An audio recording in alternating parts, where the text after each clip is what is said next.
What's going on, everybody, and welcome back to JJD TV. I'm your host, Josh, and we're going to try this again. One more time to try to qualify for the World Cup. It is Canada. It's Jamaica. If you guys can see the scenes going on in Toronto right now, they are quite spectacular. I recommend you guys going on Twitter to check it out. But if you guys are tuning in with me here on YouTube, I hope you guys are doing well today. Be sure to drop a like if you're just tuning in. Get some score predictions in. Let me know where you're going from because we're about to get really rude today. We got Tyrone who's already in here cheering on Jamaica, which is good to see. But hopefully you guys are doing well, man. This is it. It was a tough one out last time against Costa Rica. I thought we deserved at least a point, but going down to 10 men really obviously made that difficult for us. There were some disappointing things that happened after with Mark Anthony Kay and the discrimination that he received, which is just absolutely ridiculous. Mark Anthony Kay is a very important player on this side, man. And it was a little bit disgusting, but we wish him the best. We know he's gonna be back, and we're gonna see a lot more to come, man. So yeah, I mean, the starting 11 is out. The game is gonna get ready. We have a chance to qualify and make some history tonight. And I can't wait for it. But let's get in the chat, see what you guys are saying. It's time to clinch, baby. Look at the Canada flags. Jamaican says Jamaica to the world. Oh, Tyrone. The man is living in Canada, cheering on Jamaica. It's all right. Phil says Osorio, Eustaquio, Hoylett, Buchanan. Yeah, very attacking starting 11. We'll bring up the graphics soon for you guys and break it down. But yeah, very attacking starting 11 for the Canadian men's national team. Hi, Josh. I'm happy and excited for today. Phil says, love the rude shirt. What can I say? Shout out to Filippo. He's going to the U.S. game today, which will be pretty cool. Tyrone said he's doing good. Good luck to the rude rude Canadians from an American, Matthew. Hope you're doing good today. Hoping for a 2-1 Jamaica. Sorry, bud. No offense, Josh, but I hope that Canada loses and needs a result against Panama and gets the result. No. We're clinching today, baby. We're clinching today. None of this stuff. And there was interesting news as well. Just when we had JD on for our preview, he said that it was very likely that Bailey wasn't there. And if you look at the starting 11 for Jamaica, man, like this is an opportunity for Canada. There is not a lot of household names. Rafael Morrison did make the trip. It was rumored that potentially he wasn't going to be able to, but he is there. He's starting. But other than that, man, this doesn't look like the Jamaica team we've seen throughout qualifying. So hopefully Canada still buckles down and has a performance that they need to do. Because, I mean, on paper, the Canada's probably feeling pretty good. But this is the beautiful thing about this game is things can happen quickly. Jamaica only has one starting center back. None of them are on the bench. Looks fit. Canada has to win tonight. If you don't, then why the hell are you guys going to the World Cup? Same is to be said about the U.S. today. Yeah. I mean, again, looking at the starting 11, there's zero excuses, guys. This has to be a win for Canada. I mean, there's a lot of names I just seriously just don't recognize. I mean, Speedy Williams I recognize, but I mean, he's a household name and he plays for Miami FC. So it just kind of tells you where this Jamaican team is at right now. Rafael Morrison is, to me, their only clear attacking threat. Very good player on the ball. Their bench, I don't know, man. This is an interesting looking team. Don't want to get too carried away. But if you guys are just tuning in and joining us today, man, it's a time to make some history for Canada. So smash that like button. Say hello in the chat. Let me know how you guys are getting ready to watch the game today. How do you say CONCACAF? I predict Canada, U.S., and Mexico qualify tonight. Is Canada not in the World Cup yet? They have not qualified yet. No. They need 1 point to qualify. So if they get even a draw tonight, or today, there should be no excuses. When you look at the lineup, want to bring up the starting 11? We'll bring up the starting 11 for you guys. Take a little look at it. Because it's an attacking Canada starting 11. And looking at Jamaica's, I don't know. This could be some damage today. Luca's coming in, says, yo, Luca, how you doing, my man? Tyrone says, I think Canada will make it tonight, but Jamaica all the way, brother. It's fair. Just looking at the starting 11 doesn't give me a lot of Don't dwell on the past. Today will be Josh's day. It's about to get rude, guys. I'm telling you. But here's Canada's starting 11. If you guys haven't seen it yet, it is a 4-4-2.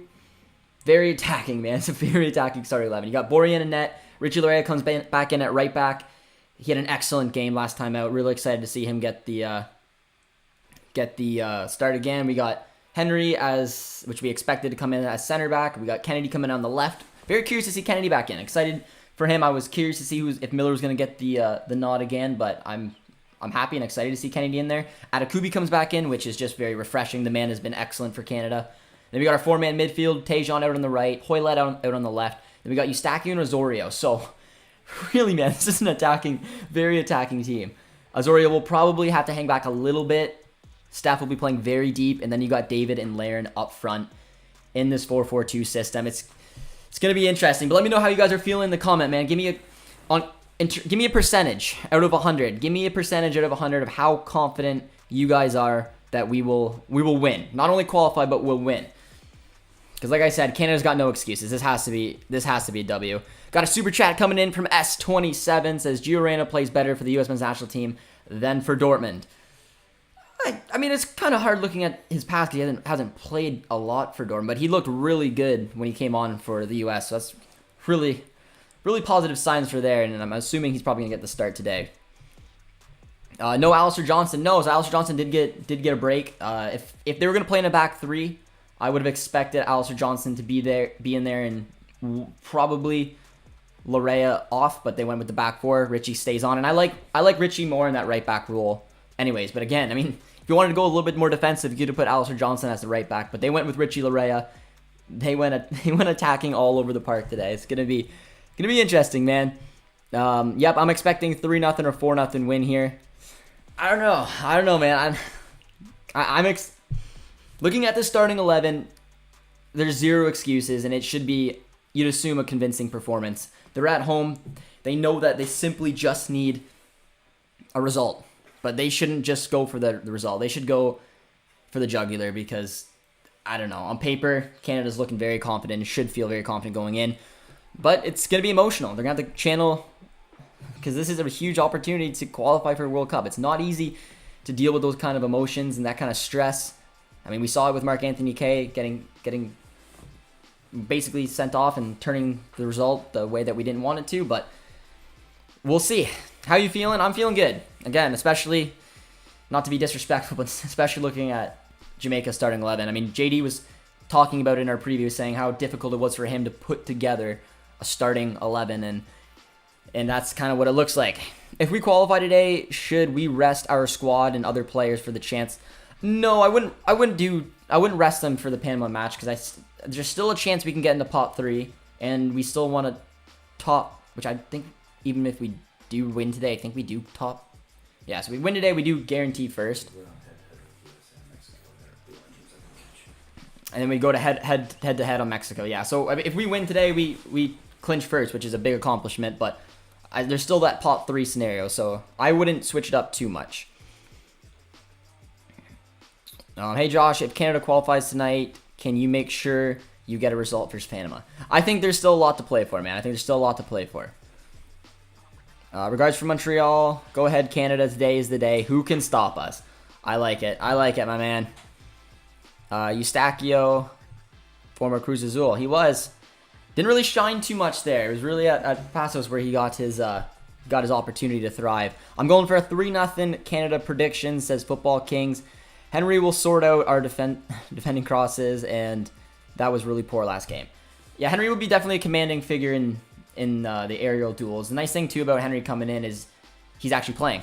I mean, he had a nice start for LAFC, so I think it's a little bit more confident Henry coming into this camp than last time, because I thought he had a good performance keeping a clean sheet for LAFC. I like the move, and I'm excited to see him get to start and hoping for a professional performance. But I asked you guys how percentage-wise, how confident are you that we're going to win today? Phil says 99. 100, 99.9, 99, 90, 85, 95. Got a 60 in there, but other than that, you guys are pretty much 99 to 100. Catalina says that as well, because Tejan Buchanan, the love she has for him there. S27 says Canada will win 4-1 tonight. Can you imagine World Cup final, Canada versus US? I mean, even like if they got to a round of 16 match, that'd still be pretty cool. I don't know. World Cup final is quite the stretch, but be wild. Didn't Hoylett used to play in the EPL, or am I? No, he played in the Premier League. He played for Blackburn, Cardiff, and then he played a few seasons in the Championship. He's playing for Reading right now. So he is still within the English football pyramid. Do we know the Jamaica starters? Yes, we do. We got them up on the screen for you guys. And again, if I'm highlighting a couple players, I mean, Blake is an excellent shot stopper. He was going to have to probably stand on his head to not let a couple in today.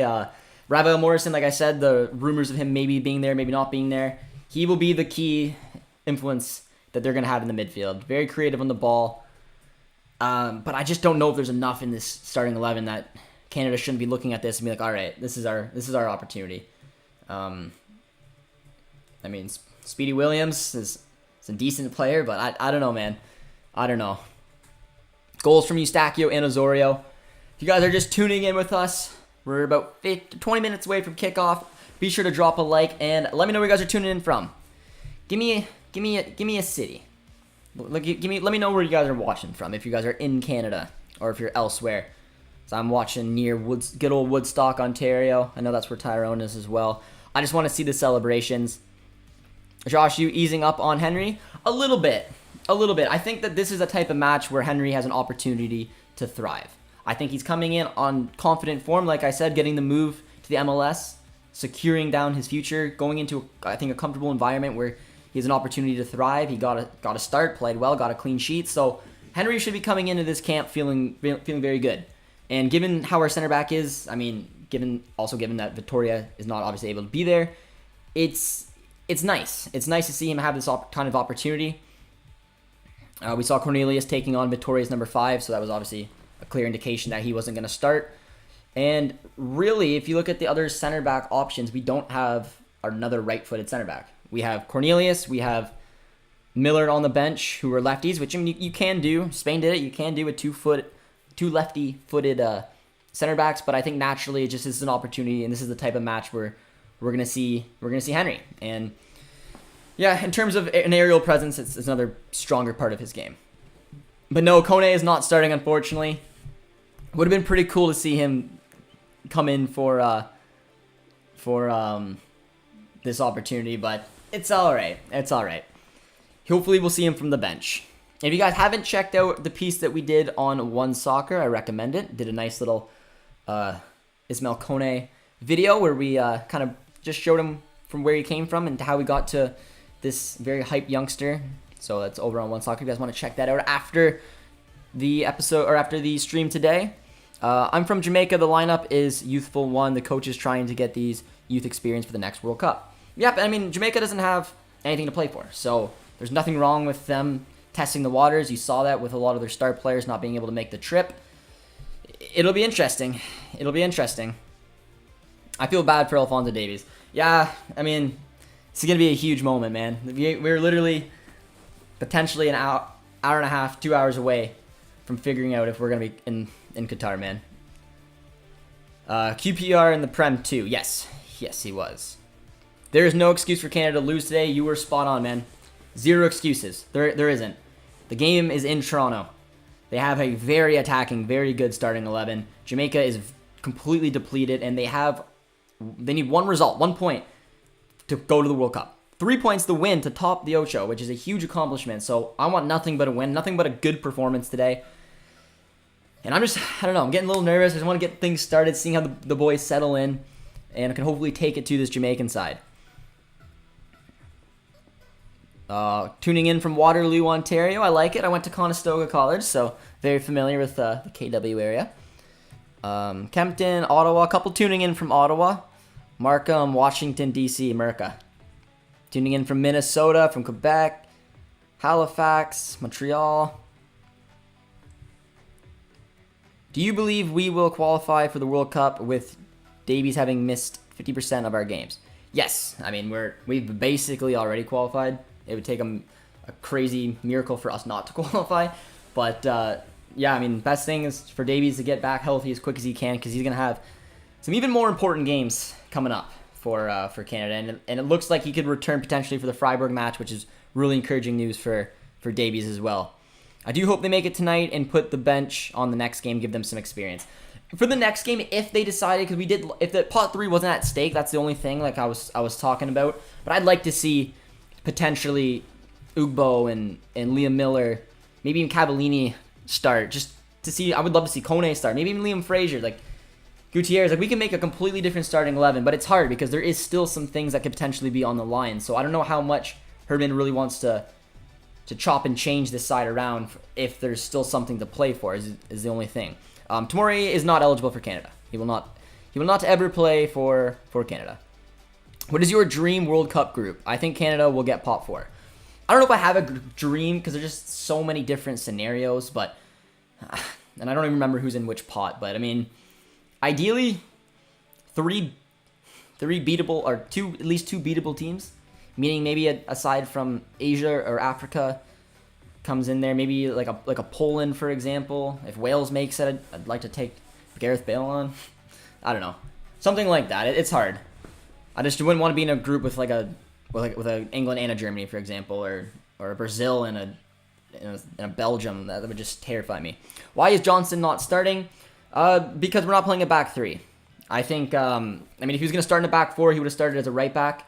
We went in the 4-4-2, which I think Richie Laryea is the perfect person you're going to want in that right back. I think going against this young Jamaica side and having the type of talent we have on this side right now in this 4-4-2, Richie Laryea and Tajon Buchanan down the right-hand side are gonna come in and put this side under a lot of pressure. The overlapping runs, the amount of times Laryea is going to want to get involved, it's going to be fun. Same as Atakubi on the left.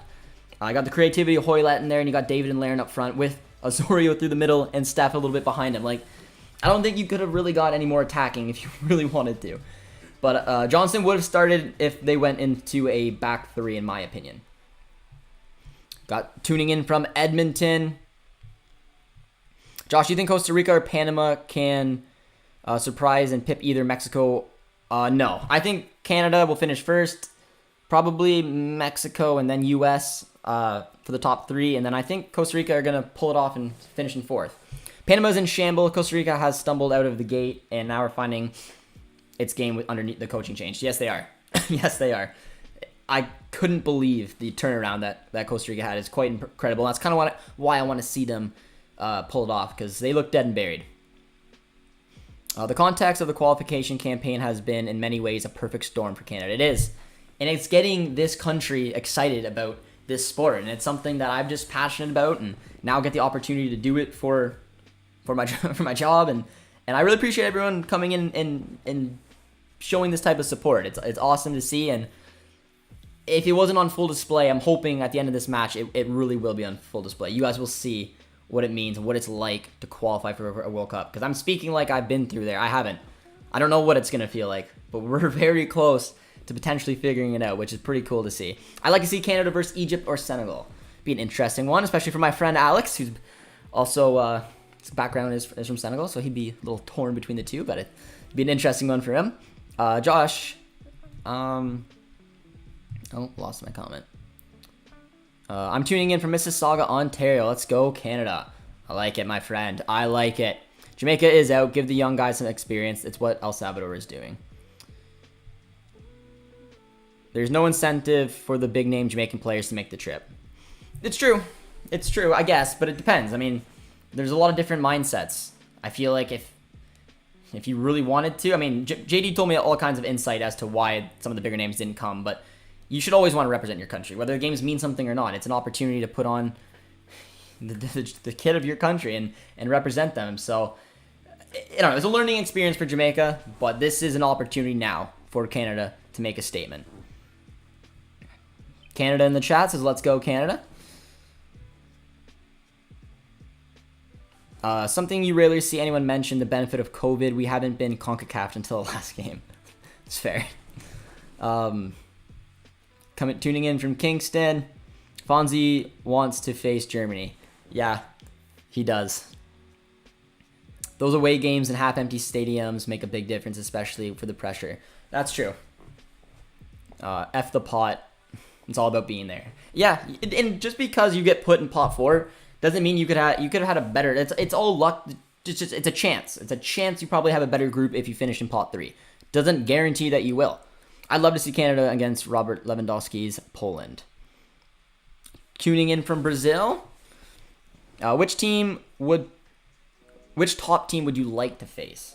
I don't know how you want to define top team, but like, and I don't know if you mean it in a group, but yeah, I don't know. I'm trying to think who I'd want to face. Uruguay maybe take on Luis Suarez if they count as a top team. I don't know. Hi from Thunder Bay, Josh. Scott, how you doing, my man? Let me know if you guys are excited, if you're nervous.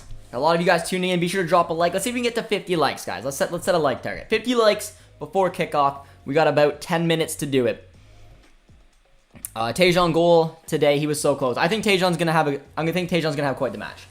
He's the one player I'm gonna highlight for me personally. I think that he had a rough start to last match. I think he picked up and kind of took over a little bit in the second half, and I'm hoping he just simply continues on that kind of form, and I think that he will.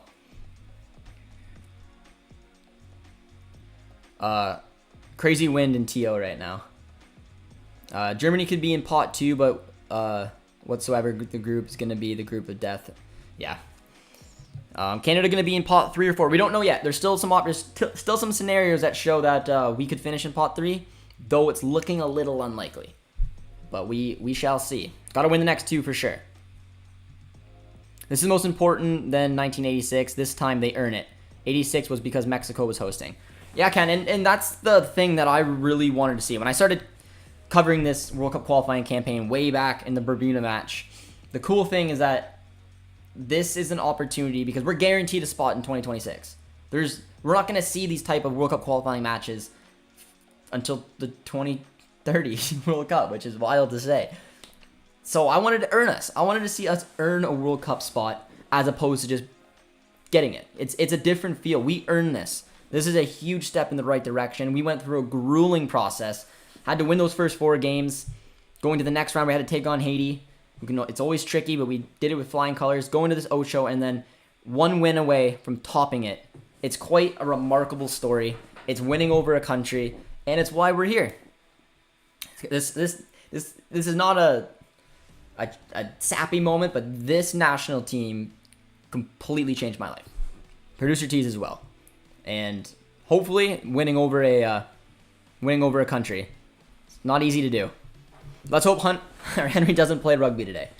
I don't think he will, man. I don't know if you guys watched that his first match with LAFC, but he just looks a little bit more confident, a little bit more composed. I don't think, and I can't speak for Henry, but I'm just going off of what I thought I remember hearing, and I think he wanted to get out of Korea. I think he wanted to come home, or come to North America, come back to the U.S., Canada, and I think LAFC was a perfect spot for him. I don't know how much game time he's going to get through the entirety of the season, but I think he's going to have a place, just like he's got a place in this national team. And I do feel, given Vittoria's not in, that he was the guy to come in for an opportunity like this. U.S. was in pot 3 in 2014 and then made it through the group of death. That is true. That's true. Would you like to see Canada kicking off the World Cup against? Oh, man. I think it'd be cool to see Canada kick off against... I feel like I'd want it to be someone like in Europe. Maybe Scotland, if Scotland qualifies. I think that'd be cool. Good buddy, between you and I, soccer is... That's fair. That's fair. Is it snowing there? Didn't you get a massive... Is it snowing? It was snowing, like, at least where I live. I live about an hour and a half from Toronto. Oh, so it was what... Producer T was up in Kitchener today, and he said it was whiteout conditions when he was driving home. So it's going to be a little chilly for the players today. We deserve this. They worked our butts off to get it for our country. Huge step in the development of football in Canada. 100% agree. Canada has been great. That said, I think that they will struggle at the World Cup. Just not enough quality at the back. You never know. You never know. The main thing is that we got there, and we'll have to see what we can do. I'm super proud, and again, it's a step in the right direction. Hey Josh, let's qualify. I couldn't have said any better. So in 2026, the 3 nations will get an automatic ticket. Yes, Mexico, Canada, and the U.S. Josh, do you think the success of the Canadian women's soccer team winning the gold medal and Olympic and current success of the men's soccer team will be the no, I don't think soccer will ever become the national sport of Canada, but I think that this is a huge step in the right direction. Our women's side have been doing it for years. It's not new to them. They've seen so much success. We have the greatest ever women's football player of all time. And if you look at Sinclair's records, there's not much to argue that. The most successful person in national, both men and women's side. There's just no one who can touch what she's accomplished. So the women's side have done it, and they're continually doing it. And now it's just wild to see the men taking the type of step that they did. Because anyone who's watched this national team over their life, like I have, you didn't know if it was ever going to come. You truly just didn't. I want friendlies before the World Cup. We'll definitely get friendlies. We will definitely get friendlies. But you want to see them against the Netherlands. Netherlands would be cool. I live in a very Dutch community. When World Cups happened in the past, our town was covered in orange. I'm not Dutch, so I was never cheering on the Netherlands, but I think it'd be pretty cool to see Canada take on the Netherlands, see what the type of quality was like. But yeah, I mean, I would like to see some tests like that going into the World Cup. I'm a Mexico fan, and I want teams from North America to go to the World Cup to represent CONCACAF. Martin, how you doing, my man? And I agree. That's why I think it's going to be huge that we got a kind draw for the Interconfederational playoffs, and I hope that Costa Rica or Panama, whoever finishes in fourth, maybe Mexico or U.S., whoever does finish in fourth, I hope that they do qualify. But we're getting pretty close here to game time, ladies and gentlemen. If you guys are just tuning in, the goal was 50 likes before kickoff. We're 4 minutes away. So if you have not done so yet, be sure to drop a like. Get your score predictions in one final time if you have not done so yet. I said 2-0 in my prediction or my preview with JD. I said 2-0. I feel a little bit more confident, I'm not going to lie, given the Jamaica starting 11. But saying that, I will keep it just because I already said it. And then if it ends in 2-0, I'm like, oh, well, I said that. So I'll keep my 2-0 prediction for Canada. Where can we watch the match? On One Soccer, ladies and gentlemen. On One Soccer. You can subscribe over to One Soccer and you can watch the match as well as if you're in Canada, all the other World Cup qualifiers. Also, I don't know if anyone from our Canucks Abroad friends are on the on the chat, but if so, big shout out to them. And if you guys want to join an amazing Discord, guys, head in our description. You can join the Canucks Abroad Discord. They did incredible work putting it together. There's pretty much anything to do with Canadian soccer. There's people in there to talk to it with. So it's pretty cool. If you guys want to join that, you guys should. Link is in the description. But we are getting ready to go here. This is it, baby. This is it. One more time for everybody. Shout out to Filippo. The rudeness awaits. Although I'm a US fan, love the channel. Appreciate it, my friend. You guys have made the channel what it is. And it's all kind of coming together for this final match. Jamaica. Not a lot of confident Jamaican fans. Do you have any Jamaican fans in the chat? Drop a flag in, guys. Whatever your national team is, whether you're US, you're Jamaica, you're Canada, throw in your national love in the chat with an emoji. Let's get an idea of where you guys are tuning in and who you're cheering for. We got a 4-0 prediction for Canada. First half 1-0. After the second half 3-0. Borian's got the armband on. He's got the sweatpants on. Beautiful man. Beautiful man. This is it. This could be the historic starting 11 that could send Canada. And the one thing I really like is that Junior Hoylett's in it. Because when I think back to when I was younger and watching Canada play, it was Hoylett time, man. It was Junior Hoylett. He was a player who I was obsessed with following because he was the best Canadian that we had. I remember his time at Blackburn, his time at QPR, some of the bangers he scored. So it's pretty cool that he's starting this match. It's also cool that he's taking on Jamaica. I love it. I love that he's in. I hope he has a good match tonight. Because Durzario as well, but Hoylett was a one for me just because I remember playing with him in FIFA. Like, he still is a good footballer, which is pretty cool to see. Come on, boys, let's go. Got some U.S. flags tuning in. Mexican flags tuning in. -12 in Sudbury. Tony is freezing his butt off. I'm watching with my Jamaican friend. If standings remain the way they are, U.S. and Mexico will be in pot 2 and Canada will be in pot 3. Okay. I still wish we went undefeated. That would have been quite the achievement. But, I mean, the way I look at it is it's a learning experience. It humbled Canada a little bit and showed that, I mean, I don't remember what a loss felt like. It's been a long time since we've had one. So it was a humbling experience, but the other thing from that match is that I thought Canada was a better team and they were down a man for the majority of the match. So spoke to still the character of this team.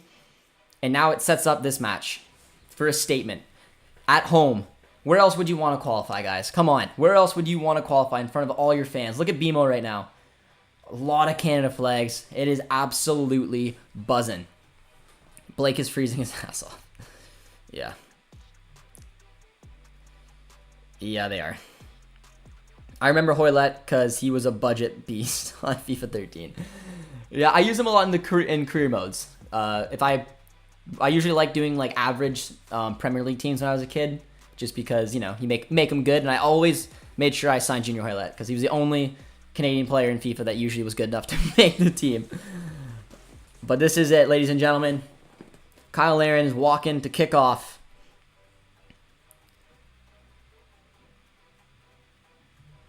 If you guys are ready, it's game time. Drop a like, drop a sub if you guys are new to the community, as we are underway. This is it. Canada can qualify for the World Cup if they get a result here today. Henry's got his first touch. You can see a little bit of the snow on the pitch. It's going to be a chilly day. But you guys want the time? All right. So I'm at 30 seconds. My clock, you guys are able to link up with me and you want to. I'm at 35 seconds right now. The nice ball finds Junior Hoylett. I kind of want Hoylett to score, actually. If I was to pick one player I'd like to see score today, it'd be our number 10. It'd be Junior Hoylett. That's a good ball already to Jonathan David. Good start from Canada already, guys. Finds Jonathan David already. Atakubi. Decent ball. Blake gets a hand to it. Watching from cold Ottawa. Zorio. Canada on the front foot pretty quickly here. But this is really the interesting part. This is the counterattack. This Jamaican side has got a lot of speed to them. Canada had a lot of bodies forward. This is, like I mentioned, this is a very attacking starting 11. And Jamaica goes down the other way, and Borjan collects.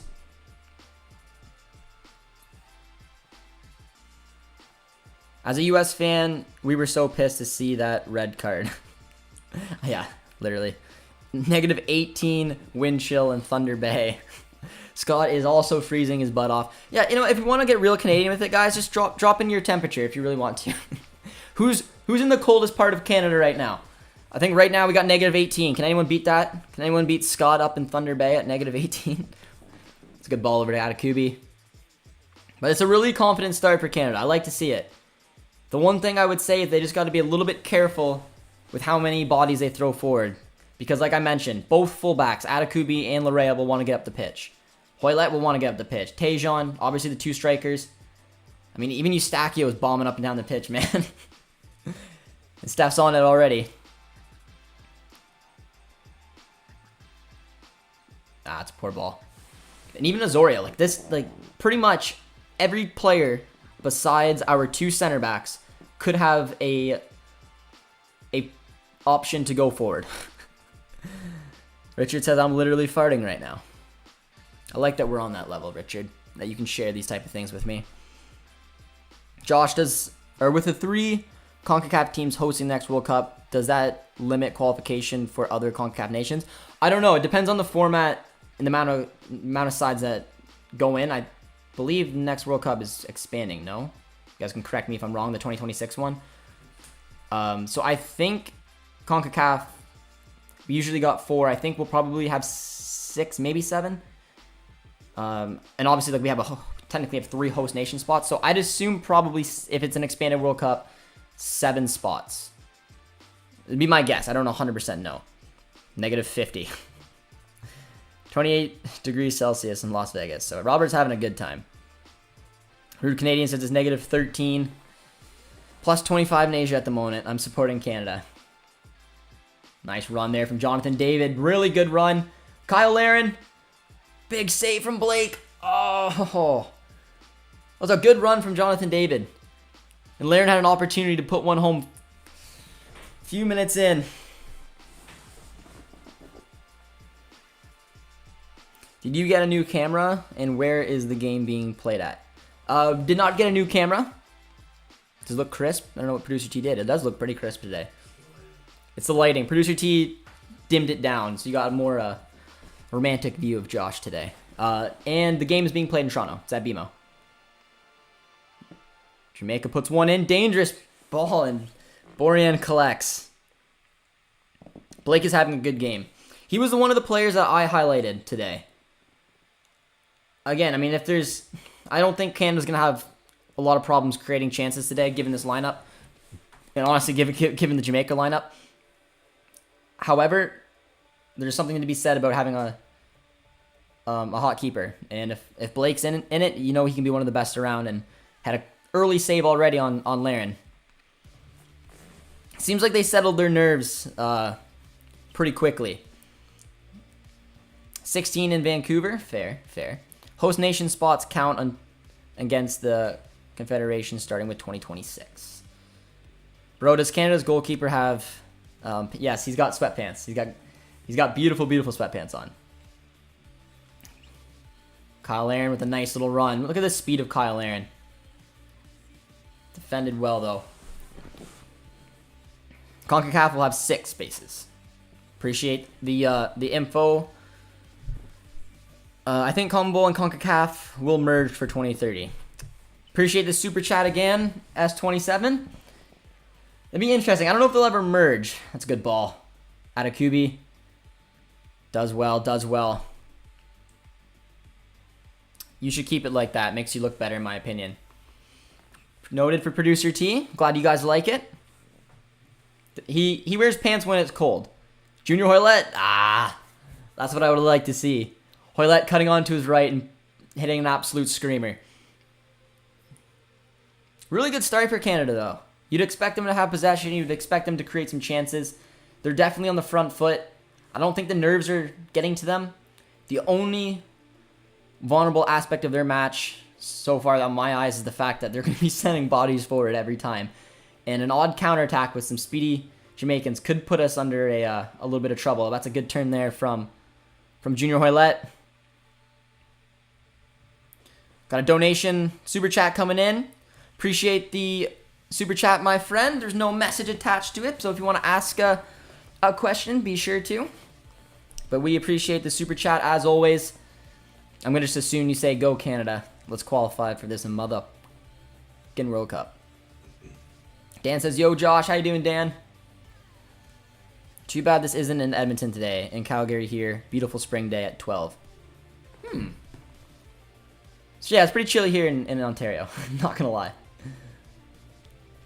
All right, let's get some predictions in, guys. Who's going to score the goal to send Canada to the World Cup? Not that it's guaranteed. I don't want to jinx it. If Canada scores today, who's gonna score the game-winning goal to send Canada to the World Cup? Get your predictions in, guys. And our super chat friend says, good luck from Mexico. We appreciate it. Good luck to Mexico today as well, and to the U.S. And then one of Costa Rica or Panama, making things very, very interesting to see if they're going to qualify as well. Big game for the U.S. later today. But I'm going to say Hoylett. I don't think it's going to happen, but I want it to happen. I want Hoylett to score the goal to send us to the World Cup. I just think it'd be quite the story. Eustachio does really well there. Tries to look for a sneaky through ball. Jamaica own goal. Jamaica own goal. Is Liam Bailey playing? He is not. Ravel Morrison is there. Bailey is not there. So obviously a huge blow. Bailey by far the best player in their camp this window. And really well defended there from Scott Kennedy. Did it cleanly as well. It's good to see Scott Kennedy back in. I wanted to see him or potentially Cornelius get that spot alongside Henry. And here comes Richie Larea. Nice ball to find Tajon Buchanan. This is where these two can be deadly. And they link up once again. Defended well. All right, guys, our next like target. I'm not sure how many we're at, but usually when I say it, you guys kill it. 100 likes. Next target. So you guys are just tuning in. Drop a like. Be sure to say hello in the chat, and then answer the question: who scores the goal to send Canada to the World Cup? I call Hoylett. I call Hoylett. Scott says David. I think Jamaica own goal is a really good answer. Eustachio Kone would be a tricky one. Got a few Davids coming in. Tajon as well. I think both David and Laren have looked pretty sharp so far. They were very, very quiet last time out. And I think that they both wanted to come in here today and have a bit of a statement match. And I think they both looked pretty good playing off of each other very early in this match so far. Hutchinson off the bench would be another romantic story there. Cavallini super sub would be an interesting one. Really love seeing Adekubi back, man. One of my favorite players to watch this season. Such a good season in Turkey with Hatayspor.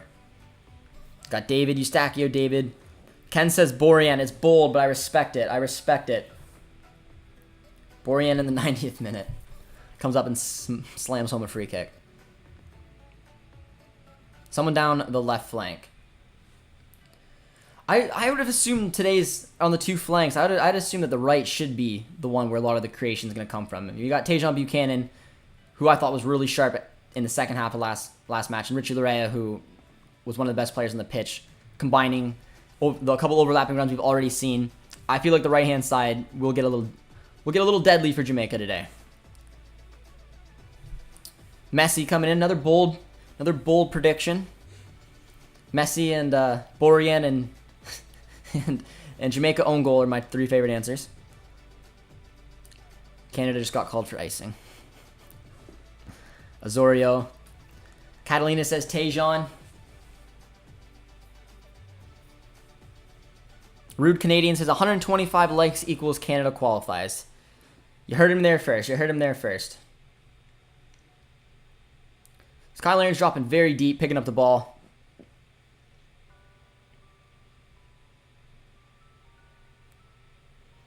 Canada will score from a set piece. They don't have Vittoria in today. That's a huge thing that he brings at the back. Not only being just a stand-up center back, very good in the air. But when it comes to our set piece distribution, it's Eustachio to Vittoria every single time. You can put 4 or 5 guys on Vittoria. He somehow wins that back post header just about every single time to try to lead to a goal scoring opportunity for Canada. So he brings so much to this Canadian team. It sucks to not see him in today, but Henry looking sharp. Bobby tunes in, says, "Sup, Josh." Header by JD. It's another good one. I said Borjan because keepers got to stick together. Hey, you never know, Ken. You never know. There's a little windy today. Maybe a fluke Tim Howard-like goal kick in this wind. But here comes Eustachio. Does well on the ball there. Good under pressure. Finds Adekubi. And now Canada. This is where they can be dangerous. Junior Hoylett picks out a decent pass to Eustachio. To Kyle Laren. Yes! There it is. It's Kyle Laren. A ton of you guys picked Kyle Laren. And that makes it 1-0 Canada. That erupts BMO. And that is putting Canada top of the Ocho and sending us to the World Cup. Let's go. Let's get a W in the chat for Kyle Laren there. It all started with Hoylett. Look at the pass to Eustachio. Now, is he going to be off? I don't know. I have to take another look there. What a ball from Eustachio. Perfectly timed run from Kyle Laren. And then that's just a striker's finish. That's a finisher that's a finish from Laren that you'd expect. Hasn't been in the greatest form for Besiktas, but that's a calm, composed finish. Don't think there's any hint of offside. Look at Eustachio. Just watching that shot. That's beautiful. Kyle Laren's been one of our best players, clearly. Leads Canada in goals. I think that's his 13 in World Cup qualifying. And that's putting us top of the Ocho right now. Sending Canada to the World Cup. Whew. Look at the W's rolling in from Bobby, that Canadian guy. It is 1-0 Canada. No offside. Congrats, Canada. Gritty time. Goal with the dab. That's a big start, man. That's a big start. Kyle Aaron, 13 minutes into this one, makes it 1-0. And now it's interesting to see how Canada's going to approach this. Do they, again, just continue for the jugular because they're the better team? They got the lead. I don't think there's anything to lose. You don't want to just hold on to this because I think that Canada can go on and make this even worse. I think they're just going to keep doing what they're doing. Maybe be a little bit cautious, throwing as many bodies forward.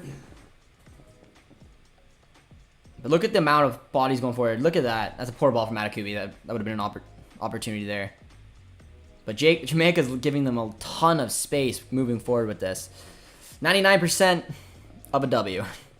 Goal, let's go. We've been waiting for this. JJD trying to contain his excitement. Be like... And here comes Kyle Aaron. Oh, Jonathan David! Oh! Oh. What a ball that was. Oh, Jonathan David, man. Usually puts those away. We're at 90 likes, guys. Let's see if we can pump that up to 100. Oh, what a chance from Jonathan David there. How you guys feeling in the chat?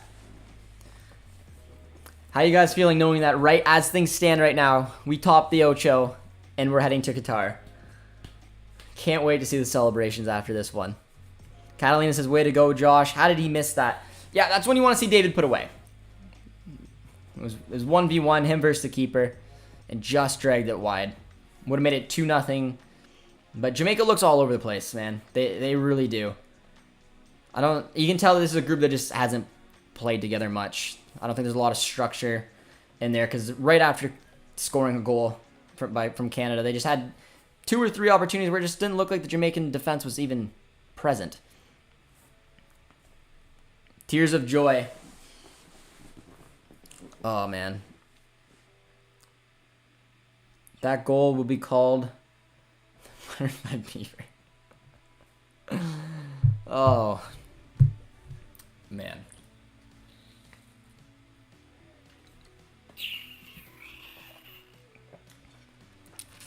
I'm getting a lot of congrats to Canada. Game's not over yet. But if you take a look at how this thing has been in the first 15 minutes here, I think it's expected that that Canada should be scoring a little bit more. Where is Antonio and Bailey? Bailey was in the first match. He wasn't cleared to come to Canada. He'll be in the 3rd Jamaican match of the window, I was told, from JD. And Antonio wasn't released or wasn't able to come. There's a ton of Jamaican stars that didn't come. Andre Gray wasn't in this starting 11 as well. It's a completely different team than the one that we literally played a few days ago, and by far off of the best Jamaican team you're gonna find. Jamaica isn't used to snow. They're not, but this isn't even close to being one of their best starting 11s. This is a very young group. I think they're gonna be under a little bit of pressure, and they just look very unorganized so far. I think more chances will come as the longer this match continues.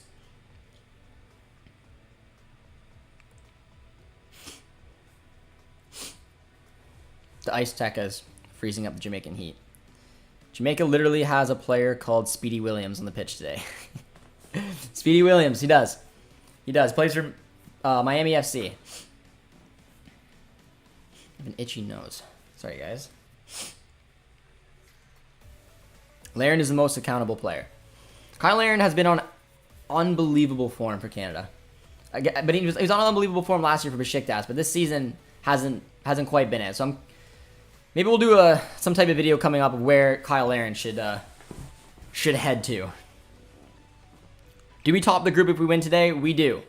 Because even if we lose against Panama, Mexico and U.S. win their 2 games, we'd all be tied on points. However, we have the better head-to-head against both Mexico and the U.S. So if we win this, we get all 3 points. We've topped World Cup qualifying, which is quite an achievement. There's a beautiful ball. It's offside, though. I wonder how Kay feels. Bet his butt is sore on that chair, wherever he is. Kay, it happened, man. Mark-Anthony Kay's been a great player for Canada. He's on excellent form, too, for the Rapids. He made a mistake. It is what it is. The comments, I don't think, were justified, and I don't think that it was overly fair. So, I don't know. It is what it is. We got humbled by a loss. It was tough. It was a mistake from Kay, but he'll come back and he'll be a part of this team going forward for sure. Josh, we need to get you a Canadian water bottle. That's an excellent idea. I think I will do that. I drink water on stream all the time. Hi, my friend. How you doing? Who do you want Canada to face in the... You guys keep asking me that question. Let me know. Comment down below, guys. Who would you like to see? Just pick one country. For whatever reason. It could be a special reason. Maybe it's your parents are from there. Whatever it may be. Let me know who you'd like to see Canada play in the World Cup. For me, I mean, I want to see us play someone that we can win. I'd kind of like to see... Oh, that's a good ball. Chance there, but Danielle Henry cleans up. I don't know. It's going to be someone I think that we can beat.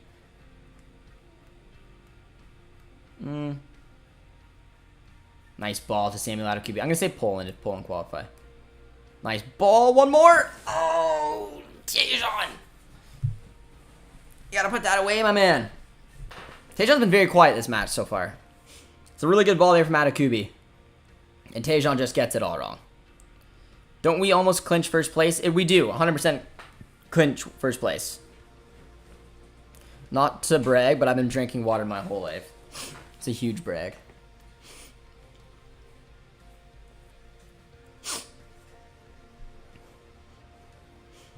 Canadian water bottle. I want to see Canada in the group stage with England, Germany, and Brazil. I do not want to see Canada in the group stage with England. No. I would like to see Scotland. I think that'd be another cool one. Maybe like a Sweden, like something like that. Some of you guys are saying Germany, France, Australia would be kind of cool. Switzerland. France, because I was born there. Scotland, Ronaldo. Seeing us play Portugal would be kind of cool. Canada taking on Cristiano Ronaldo. Nice ball. Let's look at Richie Larea. Showing Forrest what he's made of.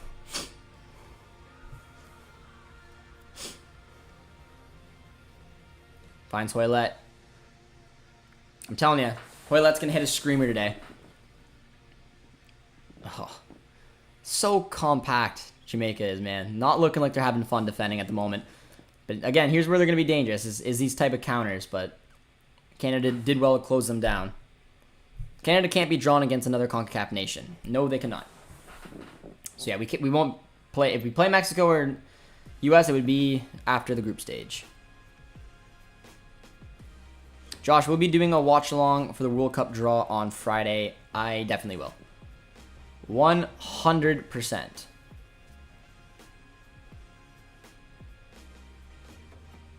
Just realized there's a couple of Canadians of Jamaican heritage. Yeah, I think, and I don't 100% know, but I'm pretty sure Henry, Tejan, Hoylett, and Laren are all of Jamaican descent. So all of them obviously starting. And I think Cornelius is as well. He's on the bench. So very interesting there. So you guys can correct me if I'm wrong, but I believe all 4 of those, and then maybe Cornelius as well. So 5 Canadians with Jamaican descent. Adekubi is a monster. Again, been one of my favorite players to follow.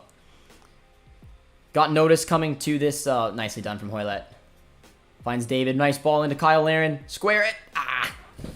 He did well breaking through in this Canadian national team. Getting that transfer to Turkey, though, in my opinion, just completely changed the type of player he is. I think he is just taking his game to a completely different level on both the attacking and defensive side of the game. Specifically the attacking, because I just didn't know he had that in his locker.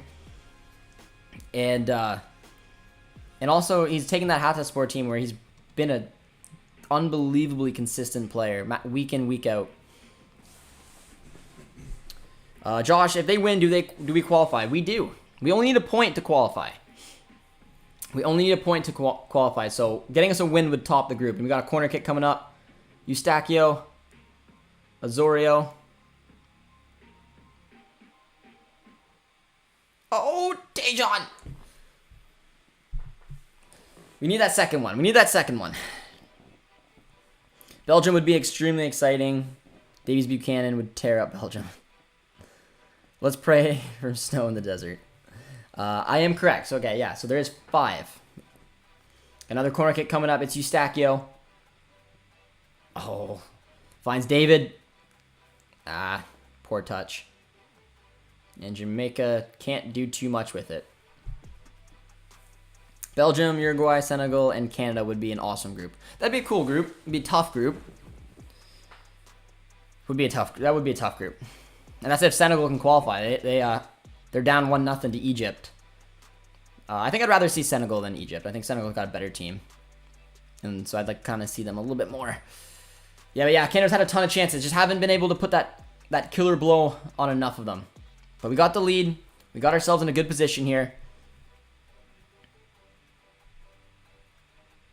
And you guys have already got our 100 likes. You guys nailed it. Algeria would be exciting. Yeah, I think I'd like, ideally, like if I was to pick the group, I'd like one from maybe Africa, Asia, and Europe. Or instead of Europe, maybe combo. Make it an interesting group. Make it fun. I don't know. I'd like to see us, like, South Korea. I have a buddy who lives in South Korea, so it'd be kind of cool to see that.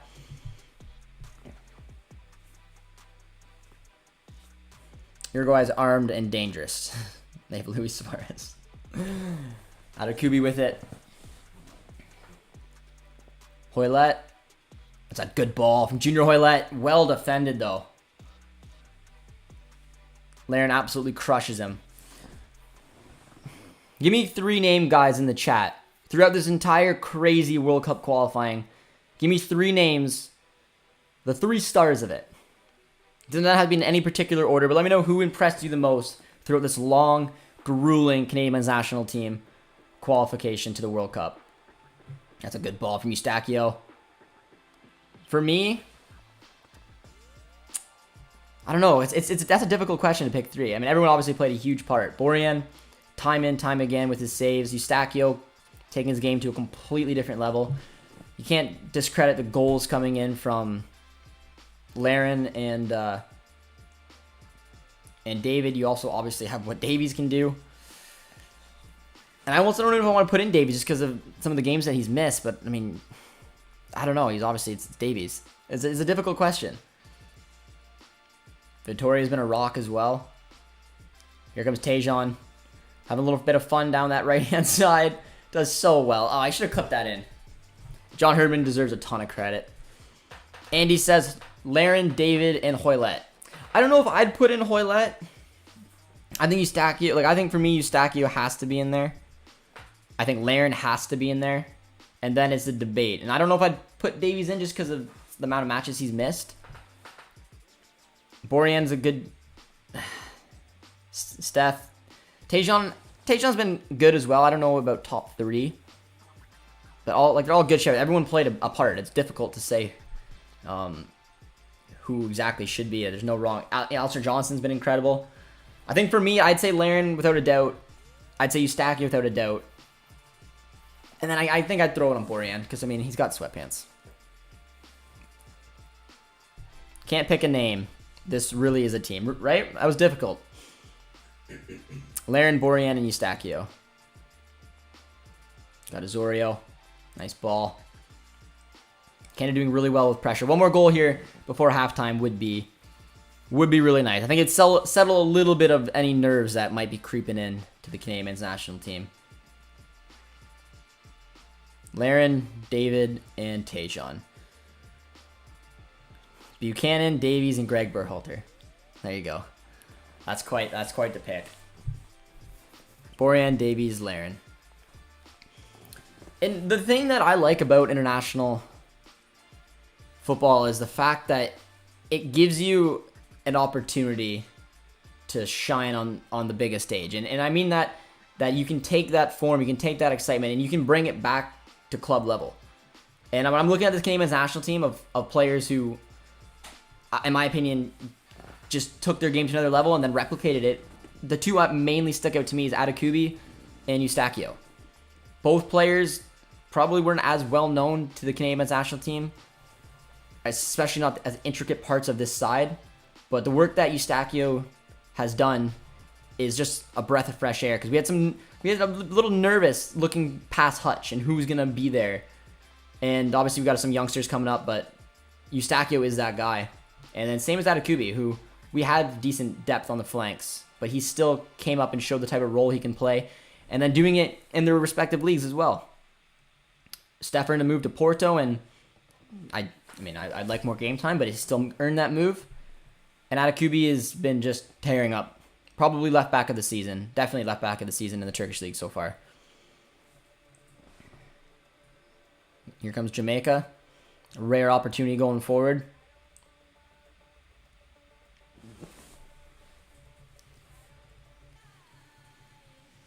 Defended well there from Henry. And here comes Tajon. This is where some of the opportunities should come. Tajon couldn't get it. What friendlies would you like to see ahead of the World Cup? I'd like to see like a Sweden, maybe a Colombia, maybe like an Iceland, Finland's kind of games like that. If we go like one like tough opposition, maybe Belgium, because Belgium often doesn't play their best starting 11s, so you'll see like your Michy Batshuayis and players like that in the starting 11. So I think Belgium would be an interesting one I'd like to see. Eustáquio is great. Borjan in shorts is cursed. Buchanan needs to release the ball sooner. He is. Sometimes he gets in his own head. I think that was a little bit of issue he had last match in the first half. He just consistently took that extra touch. But BMO is bumping right now. The flags are being waved around. Jumping, screaming. It's a beautiful little sight to see. As Steph picks out Adekubi, the two players that we highlighted earlier. Canada versus England would be fun. Nice overlapping run. Samuel Adekubi picks out a beautiful ball for Laren. Oh, David with a nice little setup there. Can't find that second one yet. What about England versus Canada friendly match? It's a friendly match, so I would take on anyone. I just kind of want to see. I want to see a bit of stubborn. Oh, here comes Jamaica on a good opportunity. Not sure what happened there. Borjan comes up with a nice save. Camera cut away, and all of a sudden Jamaica had a good opportunity there, and Borjan with a relatively easy save. But Morrison did well to pick out a pass. Henry kind of got burnt. So decent save. If you guys are still with us or just tuning into the chat, be sure to drop a like on the stream. Drop a sub as well if you guys are new to the channel. And let me know your thoughts on the opening 32 minutes, because Canada has had their fair share of chances and definitely could have been up by more than just the one here. I hope the friendly is a hot environment.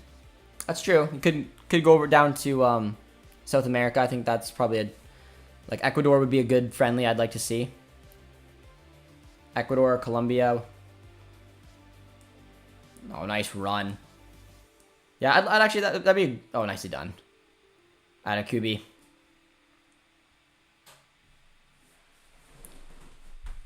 Jonathan David. Oh, another big block. Osorio was connected with that one. Oh, there. You gotta bury that, Tajon. Oh, the opportunities just keep falling to Canada. And now Jamaica on the counter. I agree, I'm down for playing anyone in friendlies. Canada needs to find a second goal here, because they are giving a couple opportunities down to Jamaica. Nice little counter there, but I don't know how that ball didn't go back in the back of the net. Really good cross in coming from Osorio. Let's go, Canada. Get another goal. I think they need one more. Northern Hemisphere teams will struggle in sweltering heat in Qatar. That's why I think Southern Hemisphere teams will be more suited to it. You think Brazil would be one of the favorites then?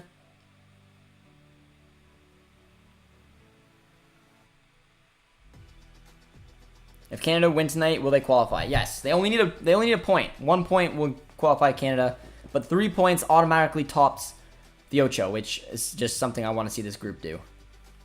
They need their second goal though. I agree with you guys. And they should have had it, man. They've had a ton of chances.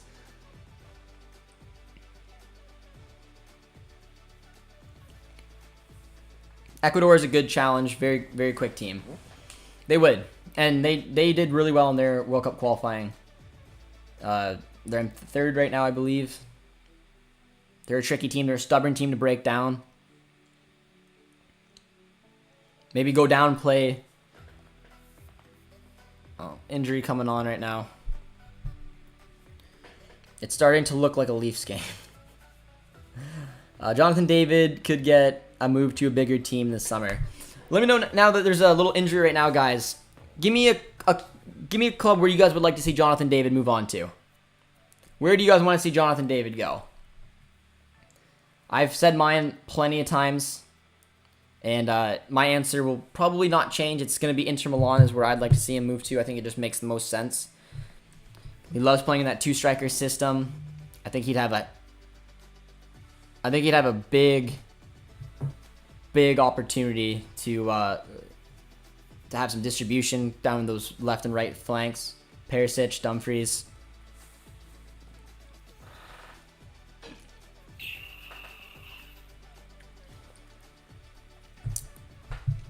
Dortmund would be an interesting one. Dortmund is a fun team to play in. I just don't know if the style would really suit David, but it depends what the Rosa would do because he could easily switch to a 4-1-2-1-2. Liverpool would be fun. He's been linked with Liverpool in the past. I think he would fit into Liverpool relatively well, considering how they play with that front man and that just kind of unique role that Firmino does. However, they've already put a bunch of money up top. I don't know if they'll be looking for David again. Atletico Madrid's an interesting one. I just don't know if I want to see him that type of system, one where you have to be alert because you're only going to get a couple chances throughout the game and you need to put it away. But they do play that two-system striker role, but just an ugly brand of football, man. It really is. Who will be the first sub for Canada? It's a good question. Let me know what you guys think. I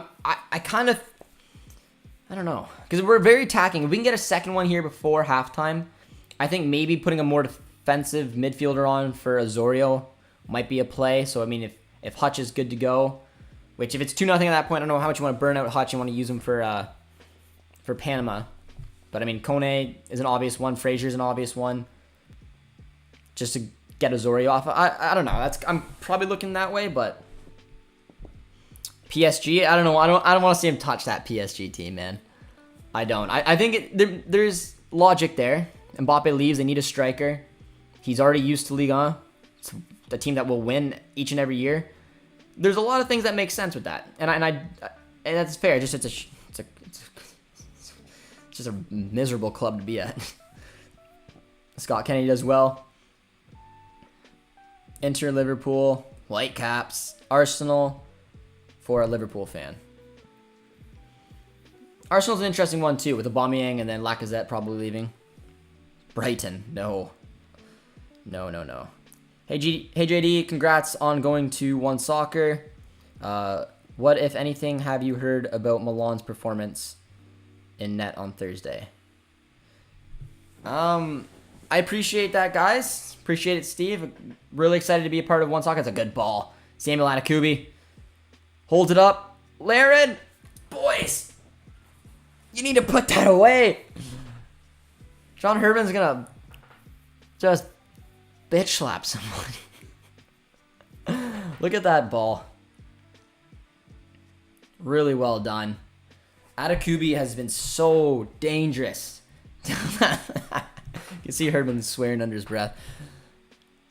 That was a really good ball. Adakubi's been so dangerous on the left-hand side. And the thing I like about Adakubi's game, and you've noticed it today, is how he picks out a pass. Oh, went into a big challenge there. Not only does Atakubi put himself in good positions to run down the pitch, get put in good opportunities, but every time he cuts the ball back today, it's been exactly where it needs to be. And a couple poor finishes on our end. We should have had a couple more. But yeah, Steve, I appreciate that. It's awesome getting the opportunity at One Soccer. Hopefully you guys enjoy that. We did just put out another piece over there on the rise of Ismail Kone, if you guys want to check that out. And in terms of Borjan's performance, I didn't hear too much. I think Borjan was fine. I don't blame him for the goal that we conceded. Unless you, I don't know. Steve, let me know what your thoughts were on Borjan's performance. Basically, anywhere that makes David even better. Roma, Atletico Madrid is looking for a striker. I think he would suit that team. It just, again, it's a miserable system to play in. Manchester United is making a play for him. I hope he doesn't go to United.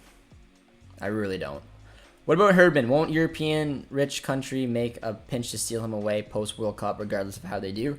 It'll depend. I don't know what Herdman's long-term plan is going to be. I don't think he's ready to walk away from this project. I hope that Canada can sell him on hosting a World Cup and can keep him in, because the work that he's done is, I don't know how to describe it. It's an incredible achievement. But you'd think. I don't think he'll ever return to club football. I think that if he gets another job, it will still be for a national team. So it's just, I mean, England comes calling. I don't know. I don't think he's going anywhere. And Scott says Herdman isn't going anywhere until after the 2026 World Cup. That's what I was kind of thinking as well. I don't think he's going to get away on the opportunity. There's a big collision there, by the way. Leeds. I'd like to see Dave, and this is me personally. I would like to see him make a big step. I don't want to see him at West Ham. I don't want to see him at Leeds. I don't want to see him at Aston Villa. I want to see him at a kind of a team that you would expect to compete. Meaning whether it's top 4 in the Prem, because there's a ton of really solid Premier League teams, or for a title in some other leagues. I want to see him somewhere, because I think he's good enough to do that. I just don't know where the exact landing spot is. Yes, we've had 1,000 chances. David joins Juventus. JD to Bayern with Davies. Would you rather Canada win the World Cup? There's nothing I would want more than Canada to win the World Cup. All right. Atakubi's hopefully doing well. Eustachio. Poor delivery there from Steph. It's usually a little bit better. He doesn't have a Vittoria to aim to.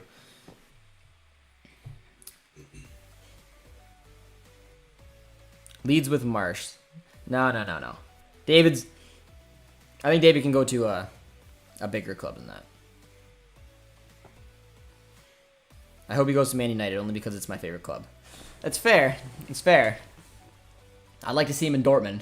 Dortmund loves having fun strikers, so I mean, I think he would develop there, but I don't know. I think he's an interesting profile, and I think potentially Liverpool could have been a good fit. I don't think they'll target him, and I think Inter will be as well. I don't want him to touch Newcastle. Nicely done from Scott Kennedy.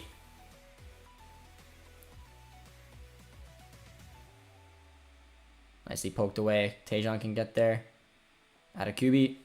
Good ball to Tejan. Releases him down this left-hand side. Oh, look at Tejan. Just burns him.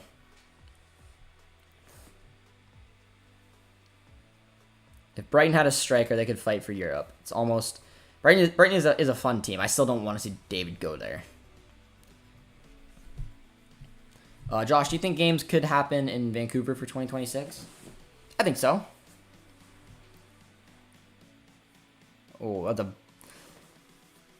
some good footwork there by Tejan, but yeah, he's got a nice boot. That's definitely a yellow card. Steps over it again. First half's coming down. I still want that second goal, ladies and gentlemen. I still want that second goal.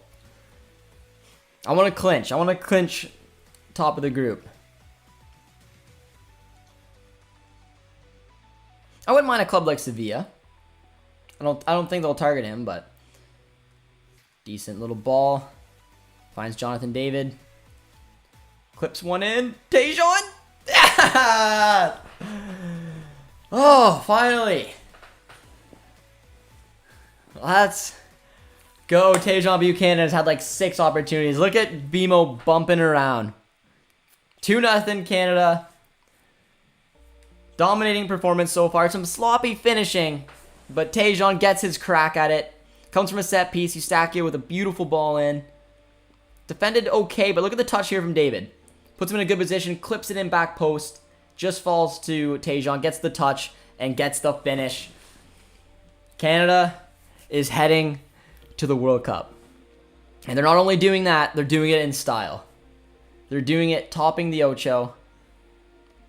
Convincing performance now. Oh. Feels good, ladies and gentlemen. Extremely rude.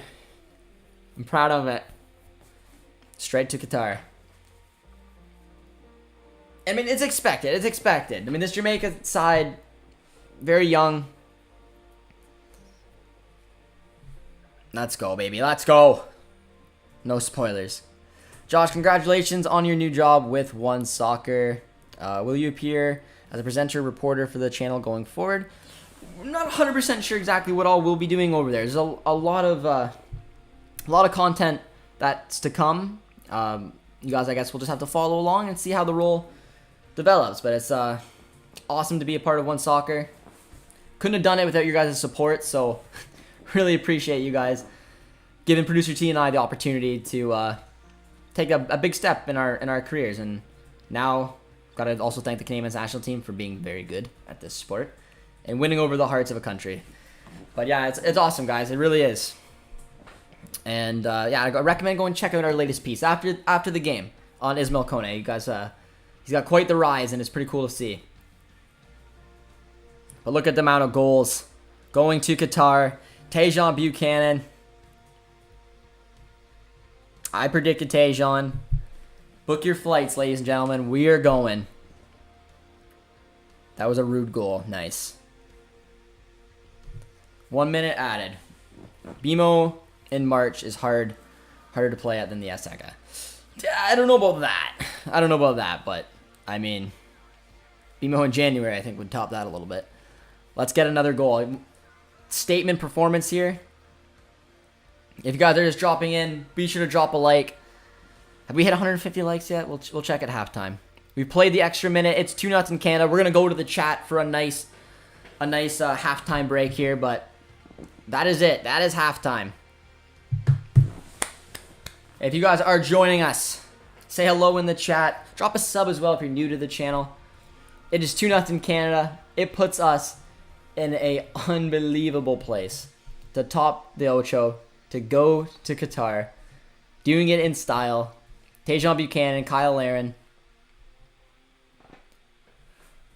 Whew.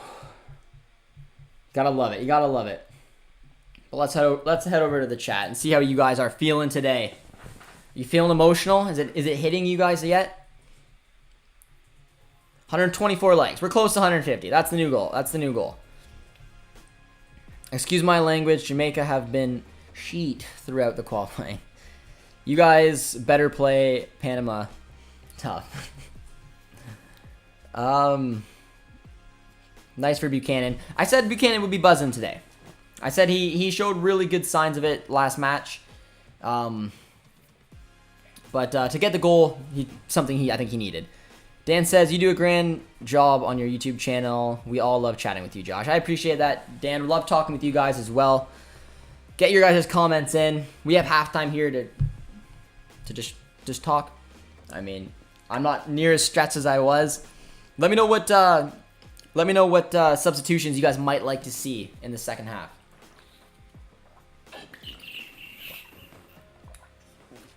This is too easy. Yeah, it's not the stressful, nerve-wracking match that we might have thought it was going to be. But I mean, that's just given what Jamaica is. It really is. This is what Jamaica looks like. This is what they're going through. This is their team. Yeah. A little frustrating, but not for us. Not for us. Congrats from Poland. Appreciate that. Appreciate that.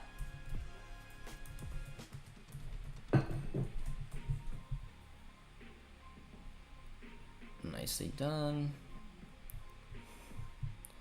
Fantastic start. Let's finish it off in the second half. Go Canada. It was a good start.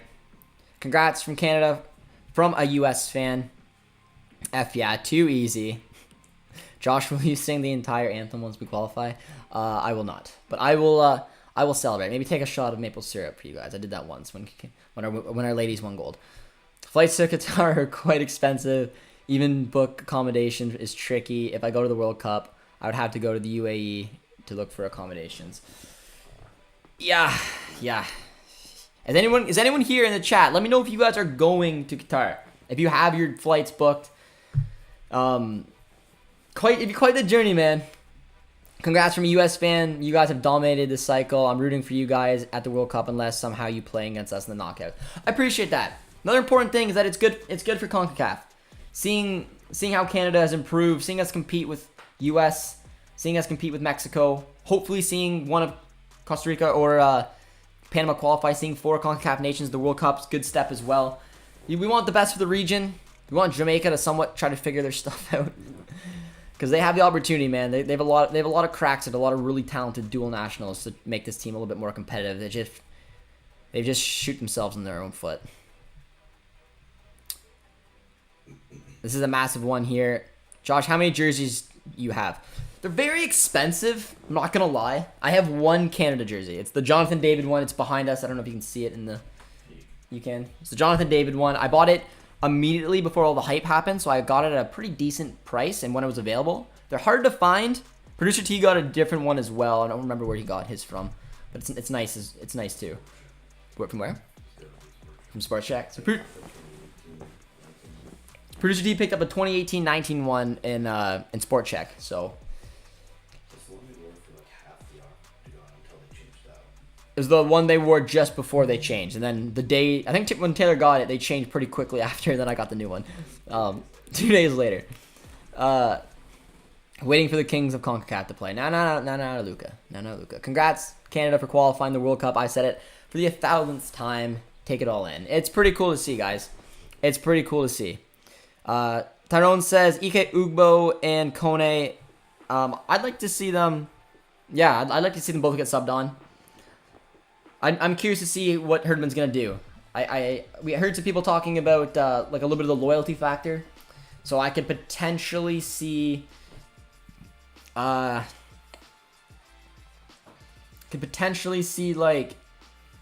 Atiba I think will appear at a little bit later. It just depends how much they want to save him for Panama. I think Cavallini will definitely be subbed on. Frazier, probably Alistair Johnston at some point as well, and then maybe they give it to Ugbo or Miller. I don't know. It's interesting. Maybe Kone won't go on. I don't know. Just to show the group that's been with them the longest, to get them a little bit of the action tonight. Look at Davies' reaction to Laren's goal. It's so funny. I'll have to take a look at that.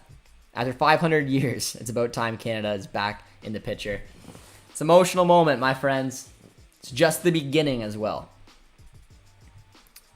2 a.m. watch-alongs for the World Cup. Oh, is that what they're going to be at? Is that the time they're going to be at?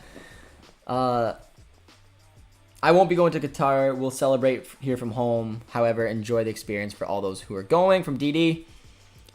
First World Cup for Canada since Mexico 1986. Congratulations. Appreciate it, my friend. A lot of very encouraging faces from around the footballing world coming in today. It is a cool story. It really is. Canada will be top 4 in Qatar. 2 a.m. watch-alongs, man. Whew. That first goal was nice all around from Tyrone. From what I've read, the Voyagers group, to get Canadian matches, it will cost you roughly $650 for 2 tickets. Good luck. Good insight. When does Insigne start playing for Toronto? At the end of the season. Pacific versus Forge thoughts.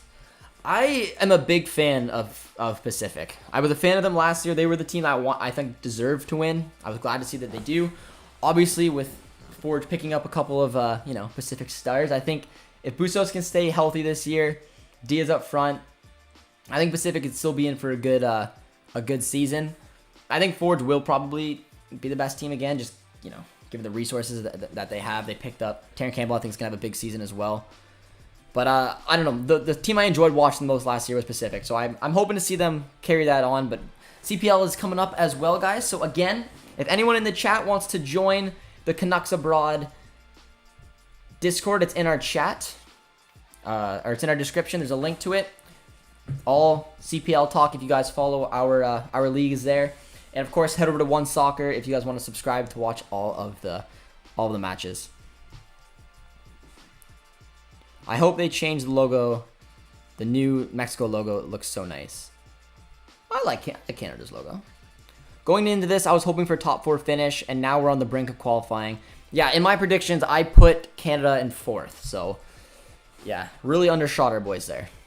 Was Tejan's goal celebration dedicated to Flores? No, it's just as usual. Waiting for some JJD TV World Cup watch-alongs. Those will be buzzing, ladies and gentlemen. Probably Ugbo and Kone will start next game if they clinch their spot. I'd like to see that. I'd like to see Ugbo get a really good run in. Can't go to Qatar. There's an Israeli stamp on my passport. At least Canada will beat one Asian team in the group. Do you think Norway will qualify for the 2024 Euros? I'd assume Norway's on the up and up. How does a 48 World Cup work? I have no idea how the 48 team World Cup would work. I think there'd be around a 32. They'd be still four in their groups, and then they somehow would, depending on how you finish, go into around a 32, and then 16, and so on and so forth. We all know what group Canada has a chance of being in. I've done the calculations for Canada's rankings for wins, losses they picked up. Haven't done it for any other teams, though, so I have no idea where they stand. Do you think Porto should make the loan for Eusakio permanent? I think it depends. I mean, I was buzzing when he got the move to Porto because it's a huge move for a player who absolutely deserves it. And he had a tricky contract situation, which is why I didn't know if a move would ever come. He got the move he wanted. He's getting his chances from time to time. It's hard to come in January and just become an immediate impact player. I think the circumstances for Tejan were a little bit different, and obviously you see Larea hasn't even played a minute yet. I think that they should. I think Eusakio is a good enough player. I think he will fit into that 4-4-2 system, and there's some of their young stars will potentially have interest elsewhere. So use Steph if they can make it permanent for a good deal. I think that he could try to fight for a starting role, but I think he'll be using bit part this season. You put Jamaica in 3rd. You guys remembered that, didn't you? In my defense, they were targeting a lot of dual nationals. They looked like a scary team on paper, and I didn't know their manager was a gym teacher. So I didn't know. But I put Honduras in 6th, and I got a lot of Honduran hate. They were not impressed. They said, "You're an idiot." I was like, okay, well, you finished last, so who's the idiot now? Sam Atakubi is a beast, man. He is having a really good game. And like I mentioned, the thing I really like about Atakubi's game so far is watch when he puts himself in position to make a run down the left-hand side, to get himself in a good area, but watch the passes he's picking out. It is incredible. He's drifting players in. He's watching for that late run, and he's pretty much picked out a pass every single time.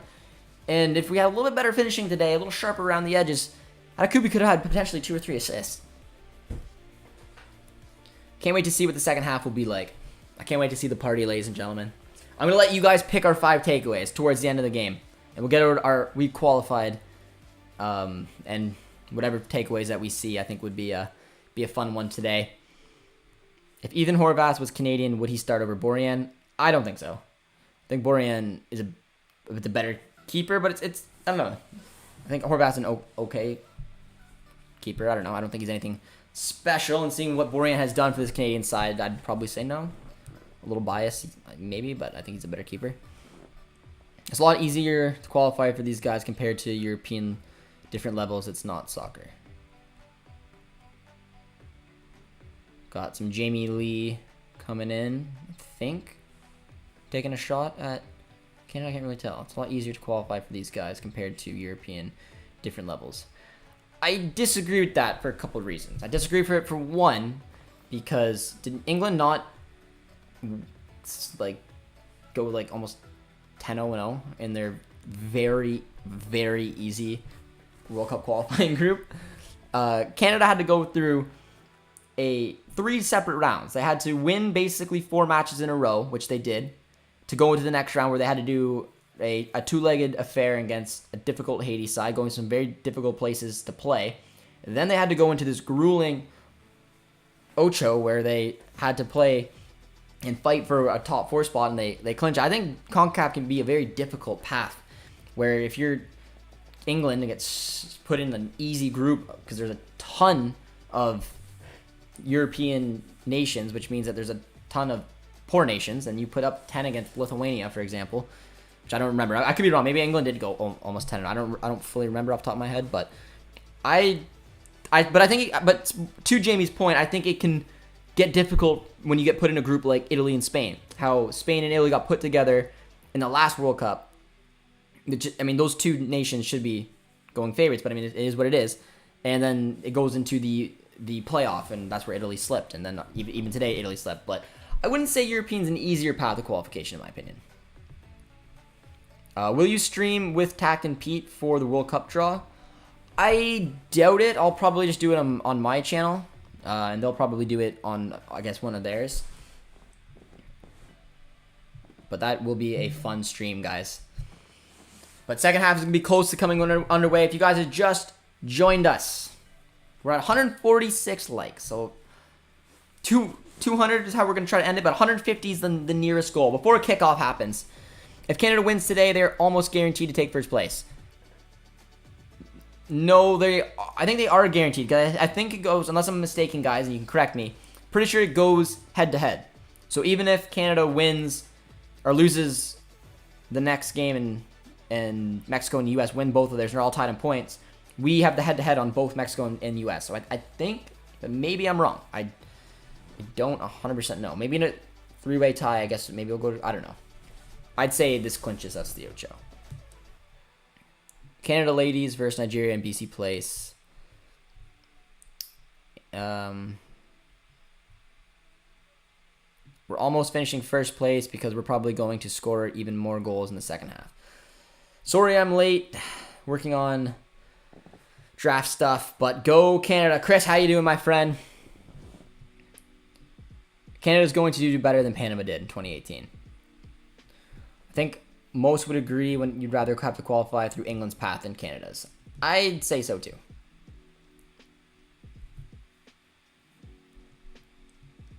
Think the Canadian ladies are gonna win, Andy. Think it'll be a good match though. Starlight Stadium. I believe my friend Manuel's been there a few times. Exactly. Italy didn't, but Canada do. So that's not easy. Yeah, but I mean, the U.S. didn't qualify last time out. So it just shows that this can still be a grueling qualifying affair. And I mean, Honduras is a team that was expected to do a lot better than they did, and they just had an atrocious. So was Jamaica. It's interesting. It's an interesting debate. Draw is April 1st. They are going to win the World Cup. Congratulations, though, Canada. Hope to see you. Appreciate it, Jamie. It'd be fun. It'd be fun to take on England. But yeah, I mean, it's a fair debate, Jamie. There's nothing wrong with, absolutely nothing wrong with your opinion. And we've seen Italy miss it on 2 World Cups. So I mean, it's not like you don't have a point. But I mean, I'm just I'm more familiar with CONCACAF because it's my region and going to some of the difficult places that Canada did. But COVID restrictions, it did make it a little different, but it's a fair debate. It's what we'd like to see here on the channel. So cheers, Jamie, and wish you guys luck as well. Thoughts on Tomori potentially playing for Canada? He will never play for Canada, unfortunately. I don't think he's even eligible, and if by the very slimmest margins, if somehow there's a FIFA change, he is, I don't think he can feature until October 9th, 2024. So not looking good. But we are back underway for the second half. Jamaica kicking off, guys. We're about 45 minutes from party time. Will nerves catch up with Canada at the World Cup? I don't know. It's hard to understand, mainly because Canada has pretty much jump through every obstacle in front of them. And, I mean, the World Cup's a different animal. I don't think the expectations are for Canada to walk in the World Cup and win it. And if they are, you usually need to relax on the expectations. But I think it's an opportunity to go there and maybe do something special and try to get a win in the World Cup. And the nerves will potentially be there, but this group has showed that they can fight with the nerves and they can use them to their advantage, and they've been through some nervy times. Amazing atmosphere at the stadium. It's awesome. It's awesome to see, man. Literally a dream of mine growing up. Thinking that I could help get people involved in the sport and help grow the sport. And meanwhile, the Canadian men's national team just said, hey, this is how we're going to do it, and we're going to win over a country. And it's been pretty cool to see. And I think Toronto's gonna be awake for most of the night tonight. Good afternoon. Greetings from Del Carmen in Mexico. Freddie, how you doing, my friend? Go Canada. Josh, what's your favorite stadium in Canada other than BMO? I haven't been to... I mean, I've only ever been to, like, Tim Hortons Field. I'm doing the quotations because it's not a soccer pitch. I know Forge plays there, but let's be honest, it's meant for football. But I like Tim Hortons Field. Hopefully we'll get out to a few more. I'm gonna try to go to a few York games. That's a good ball for Jonathan David, but when the CPL gets going, I'm gonna try to go to a few York games. They are building a new stadium. Oh, Laren finds Tejon. Decent little start there. Oh, Larea does really well to win that ball. Hoylett does well. Junior. Got a super chat coming in. Says, congrats on the new gig. Did you see Reyna's solo run? I appreciate it, my man. Working for One Soccer is going to be a lot of fun, man. Hopefully we can bring you guys a lot of fun content around the Canadian national team. I don't know what exactly the schedule is for this upcoming week, but potentially just keep an eye on One Soccer. There could be something pretty fun on the works. Didn't get the approval yet, but we'll see. But yeah, I did see Gio's run, and if you're a U.S. men's national team fan and you see that run, you're praying that he starts tonight because he's a difference maker. Will Canada clinch top 3 tonight? Coming in at halftime. Oops, LOL. Clicks yes. Yes, they will. Yes, they will. Thoughts on Jebsen? I like what John Herdman did around Kone, getting a young, talented dual national, capped, committed. Oh, what a pass from Atakubi, man. He's fighting his way into one of the takeaways. What a ball. David. Oh. David doesn't want to score today. Look at that back heel from Atakubi. The man is having a game. Hoylett, nice little ball as well to Laren, and that should have been in the back of the net. And Jonathan David just does not want to score. But yeah, I'm sorry. What I was saying is I love the fact that they capped Kone. They got him in. They got him to experience this type of emotion and show him this is why you picked Canada. I think they need to focus on doing that with other dual nationals. Especially friendlies are coming up. Get Jebsen in. I've told you guys many times, Marcelo Flores is going to represent Mexico. I don't see any way he, unfortunately, chooses Canada. I just think he's a little bit more tied to Mexico. So I'm not surprised, and I don't know. I don't see it happening. But Daniel Jebsen, I think, is absolutely up for grabs. I still think Steph is. We're going to have an interview with Steph. Just had a really busy week with the new job, so I wasn't able to get that interview done yet. I'll have to reach back out to him. But there's some really talented young dual nationals that Canada need to keep bringing down. The more options we have, the bigger pool we have, it's nothing but good things for this national team. And Daniel Jebsen's one that I'd like to see in the Maple Leaf soon. But we got a corner coming up from Eustachio, right into the hands of Andre Blake. A goal at the World Cup would be an improvement. Do you watch the Premier League? I do. I don't watch the Premier League as much as I used to. I watch Bundesliga a lot. I watch Ligue 1 a lot. I met again Davies and David are the main reasons why.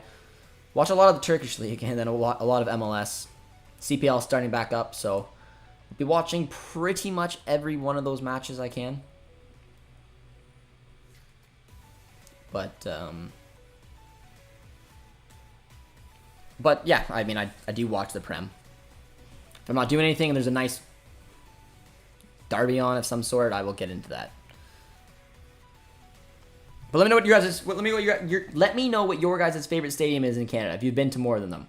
Like I said, I've only been to BMO and Tim Hortons Field, so I can't really say any of it. But enjoy the stream, Josh. Cannot hear a word. It's so loud in the stadium, it's buzzing. I like it, man. I like it. Cheers, Chris. Appreciate you tuning in. Enjoy the atmosphere. Hopefully all you guys watching from wherever you're tuning in from are enjoying it as well. But yeah, let me know who's coming on first. Spike came in and said subs Ugbo for David. I think David should be coming off. He hasn't had his finishing his finishing boots on today. It's a foul on Richie. Canada will beat Brazil. My fave is probably Starlight or Toronto. Can Buchanan play as left wing back? Yeah, Buchanan plays as left wing back for Club Brugge. It's not my favorite position for him. I'd love to see Club Brugge switch from the 3-5-2 to a 3-4-3. I think he needs to play further up. Or I even like him more as a right wing back as opposed to a left wing back. But his locked in position right now for Club Brugge is as a left wing back. And he just sometimes, I don't know, he's able to cut in onto his right, playing from the left-hand side. But I just don't think it's where you're going to find Tage at his best. That's a good ball. Finds Jonathan David. Atakubi, who I think's been man of the match today so far. Just found out the World Cup draw is Thursday. Let's go. I think, didn't someone you guys say it was Friday? But so if someone can, let me know when the World Cup draw is. 'Cause I thought it was Friday, April 1st, but isn't it Friday? Oh yeah. Either way, I'm excited. I think it's Friday. It is Friday. What time?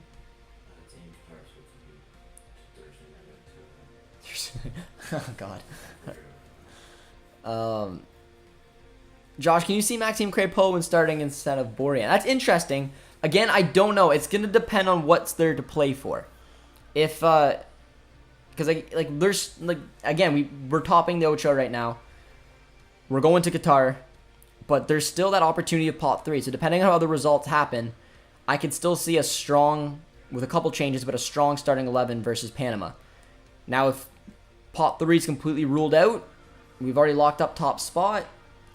Maybe, I mean, to me it doesn't matter. Crépeau is a great keeper. I don't feel any less confident with him in net as opposed to Borjan, but wow, we'll have to wait and see.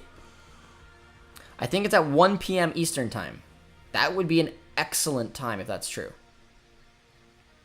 At what point does it matter that you want David getting more minutes to gain some more momentum back potentially? What do you mean, Chris? David's playing a ton of minutes. David has played pretty much every match for Lille this season.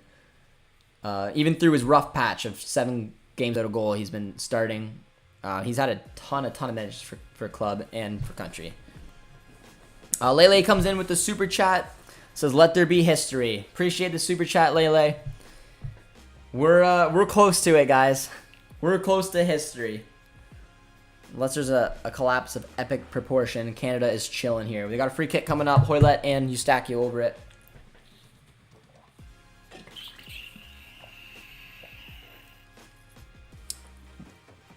Hello, congratulations to Canada going to Qatar in 2022.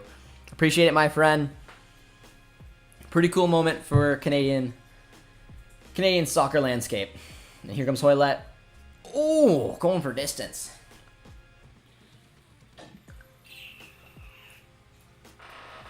That's a good hit. It's a good hit.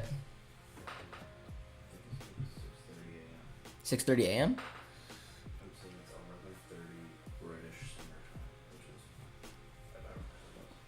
6:30 in the morning is what I'm being told on Friday. So I will have to get my butt up early. But it's for the World Cup draw, so we're 100% doing it. Say hello to Pot 4, guys. It's April 1st in Qatar, so it's possible it could be the 31st North American time. Producer T was looking it up. He thinks it's going to be at 6:30 in the morning Eastern time, Eastern Daylight Time here in Canada. But again, if anyone has any other information, feel free to put it in. 1900 Qatar time, I believe, is what Chris said. I don't know what time that is for Canada, but I'll be back on Friday. Canada versus England, big game. That'll probably beat us. Appreciate you tuning in, Jamie. Hope to see you back on the stream, because yeah, it'll be nice. If it is 6:30 in the morning my time, it will be a lot nicer. Because it'll be 5 hours ahead for you guys, so you won't have to wake up so early.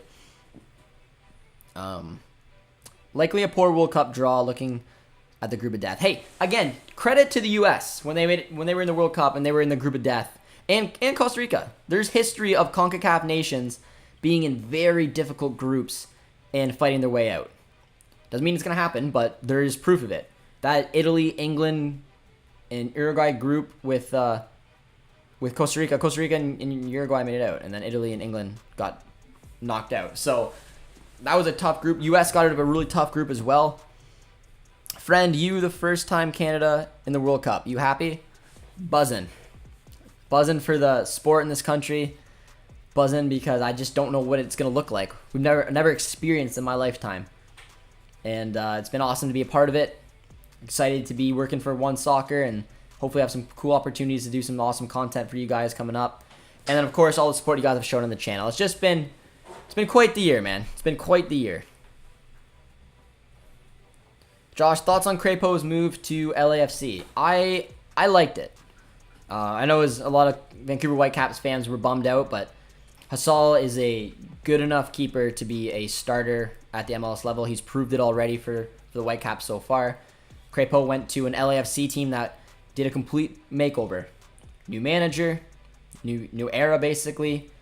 Bringing in Acosta, bringing in 2 Canadians, Henry and Crépeau. Sanchez has been excellent for them as well. Still have Carlos Vela there. They've been nothing short of extraordinary, and the passion that you've seen Crépeau already show is pretty cool to see. So I love the move. I thought maybe, a move abroad would be pretty cool, but I thought it was unlikely. He went from the beautiful Vancouver area in Canada to California, so can't go too wrong there. Put under a little bit of pressure there, but late as well. So it's 2200 Eastern time. Nice ball. Daniel Henry. Borien is there to clean up. Portugal, US, Ghana, US, and Germany made it out. Anything can happen in the World Cup. Every game matters. Let's go. Yeah, and there's been incredible stories in the World Cup, man. Alistair and Hutchinson, I don't know how to spell them, but they are getting warmed up. Alistair Johnston. I was gonna say, I expect Hutch to come on. I expect Cavallini to come on. I expect Alistair Johnston to come on.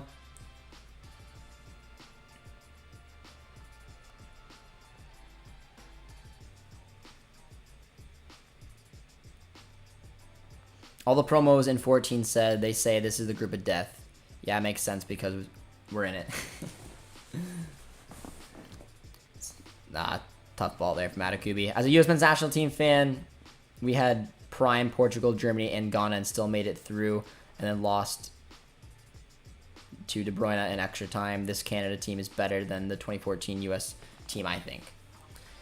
Yeah, U.S. had a history, though, of doing well at World Cups. They really do.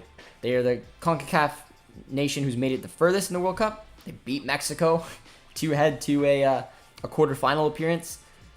Well, actually, I guess Costa Rica also made it to the quarters, and they lost in a shootout, but you guys get my point. But we're getting there, guys. 60 minutes have been played. The stadium still feels like it's buzzing. Top in the group. Kind of seems like Canada are just going into cruise control right now. Daniel Henry is down. A little interesting. Holding his hamstring, which is not good. I thought he's been pretty solid today. I think they're asking for a stretcher to come on. I'm assuming it's interesting, though, because like I mentioned earlier, unless Alistair Johnston's going to go at central center back, we don't have another right-footed center back with Vittori out, which I don't. Again, I'd like to see Cornelius come in, for example, or Miller. They're asking for a substitution. He's holding his hamstring. Not a good sign for Daniel Henry. Scott says this is the loudest I've heard BMO. As it should be, man. This is history in the making. Okay, just confirmed. It's 12:20 p.m. Eastern. 11:20 a.m. Central. 12:20 p.m. Eastern is an unbelievable time. I'm excited. So many months of waiting, wondering, the relief. It's cool to see. I'm curious to see who's gonna come on for Henry. I hope it's Cornelius, personally, or I guess probably Miller, but I think maybe it'll be Alistair Johnston. I'm curious to see who might go center back. We're talking to Richie Larea, so maybe or no, it's Hutch. So Hutch just gonna slide in at center back. I assume Cavallini's coming on as well. Triple substitution. So it was the 3 players that I was expecting to come on. Hutch is coming on for Henry. Gets the armband for World Cup qualifying. Gotta love it. I'm assuming right now he's sliding in for Henry at the back. It looks like it might turn into a back 3 with Alistair Johnston coming on. I'd expect maybe Tejan to come out. No, it's Richie coming out. So no, it'll still be a back 4. So Alistair Johnston will be playing at right back for Richie Larea. Hutch will slide in for Henry at right center back. And then Cavallini is up front for the last 30 here for Kyle Larin. Pardon? Is that noon? That's awesome. That's awesome. That is awesome. The stream will be at 12:20-ish p.m. Eastern time, so I don't have to wake up that early.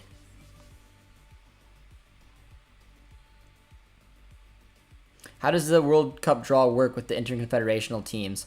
So I'm assuming World Cup qualifying is at the point where those other spots will be A or B. I think. Actually, yeah, I don't know how that works. It's a good ball. I don't even know. I don't even know how World Cup qualifying. I'm assuming it'll just say A or B. That's a good ball.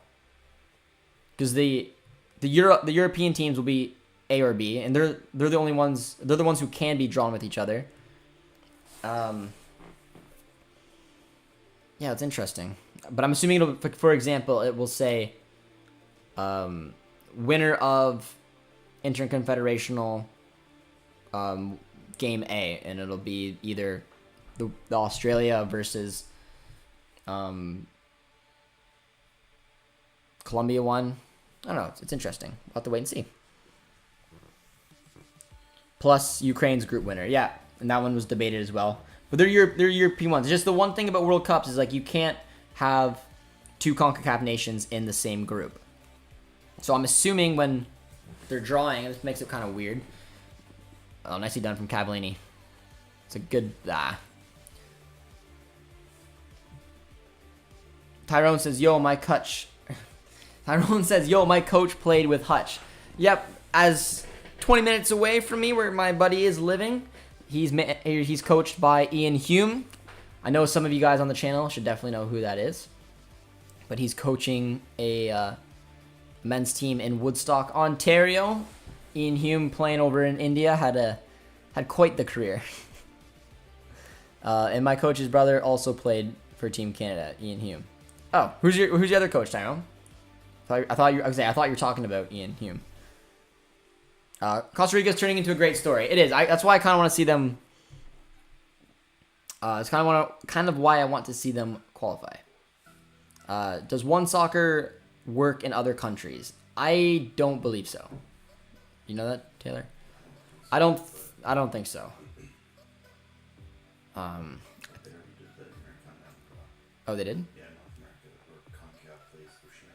Oh, yes. Oh, that's what they were asking. Yes, I knew that, but for the World Cup, what I was saying was that the South American, a CONMEBOL country can't be drawn against another CONMEBOL country. CONCACAF can't be drawn against CONCACAF. So if they're drawing the groups and Canada gets put in this group, and then I guess they just wouldn't pick the other option that would potentially have a CONCACAF country, because there's restrictions on how you can do it. So I'm assuming they would just plan around that. I don't know. One Soccer isn't in the U.S. as far as I know. Yeah, I think you have to be in Canada to access One Soccer. So, like, on One Soccer, I'll be watching the U.S. and Mexico games later. No Italians, though. Crazy anything can happen. Yeah, Italy failing to qualify is something else. Josh, how long do you think Davies will be out for? I believe they said he could potentially return for Bayern's match against Freiburg, which is pretty cool to see. Excited to see Tejan get back. Just getting a little feeling in my stomach, guys. 66 minutes played. Canada has gone into complete cruise control. They did make 3 substitutions. Cavallini, straight swap for Laren. Alistair Johnson, straight swap for Richie Larea. And Hutch, a straight swap at the back for Henry, who went off with an injury. Still in the 4-4-2 shape. Got some of the key contributors, or players who at least played significant roles throughout this qualifying. I think for a lot of you guys who don't know, Cavallini has got 5 World Cup qualifying goals as he scored an early hat-trick. So I'm not sure. Let me know who you guys think is the other 2 that will come on. Because again, I'm saying he'll go off of... Like, I feel like Kamal Miller, because he's played a huge part. And then take your pick. Does he not put on Kone because he just joined the group? Kone's relatively... Ugbo's relatively new. I'm kind of leaning towards Kamal Miller and maybe Liam Fraser or Liam Miller. So I think he's doing it from his heart in these substitutions.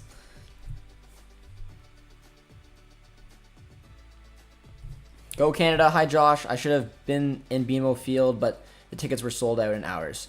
I couldn't have got one. Congratulations, JD, and to the Canadians. I had Canada making it to the World Cup. Many people didn't believe me. A lot of love coming from our Mexican friend, Marco. Appreciate it. Yeah, I had Canada qualifying, but I had them going through the Interconfederational one, so I was way off. They blew me away.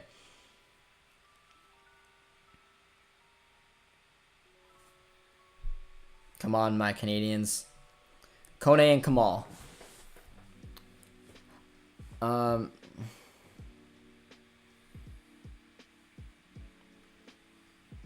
Mr. Carlson's here.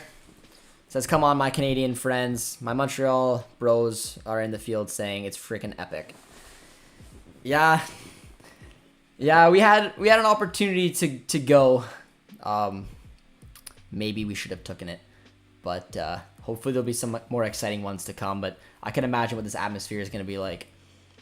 Wish I could have been a part of it.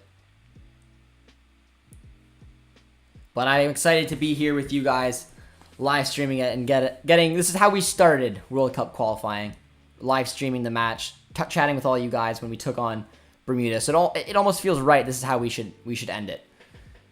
2 more watch along. This watch along, 1 more watch along to go, and we've covered this team basically from start to finish with you guys. It's been an awesome ride. And I hope you guys enjoyed it as well. And there's a lot more to come.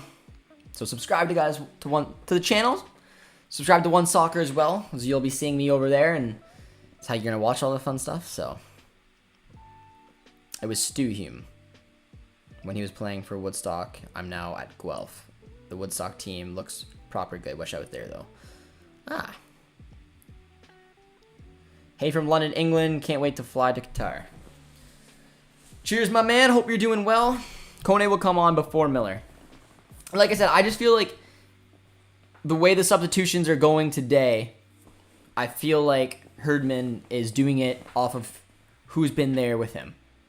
And like I said, Liam Fraser is the one coming on. He's coming on for Eustachio.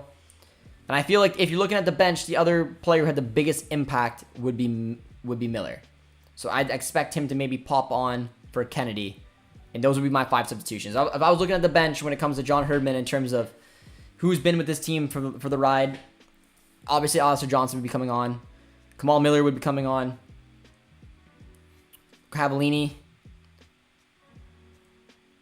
Hutch, clearly. And then the last one, a little bit closer, but I probably would say Miller or Frazier, and Frazier's on. So I expect the last substitution to be Kamal Miller because he's played the most impact from everyone else left on the bench, unless there's like a small knock or something that he doesn't want to feature, but that would be my guess.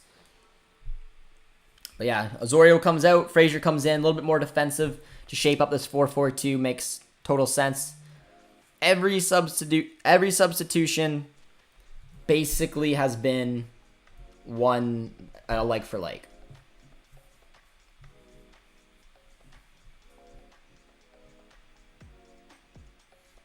First World Cup since 1986, guys. It's got to be quite the feel.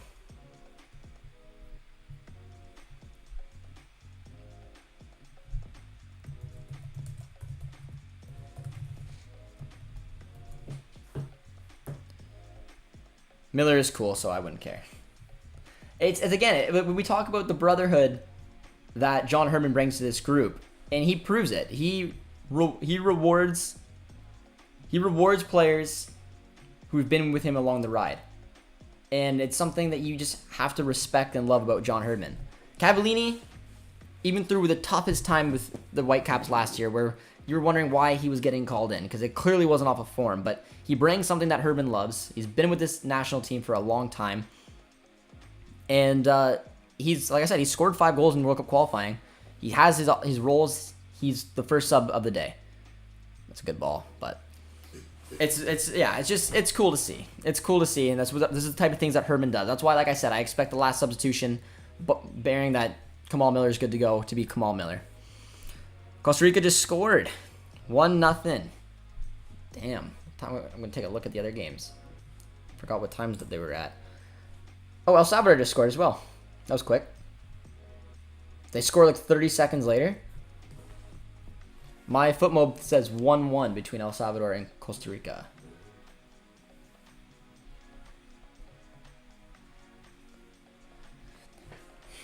You guys are probably liking that. El Salvador just scored.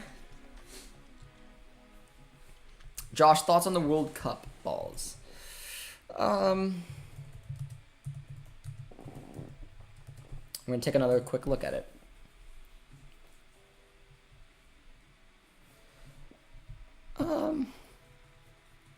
Looks pretty cool. I have the 2010 ball up there behind me, and it is my all-time favorite. So it's a decent one. I'd say 7.5 out of 10.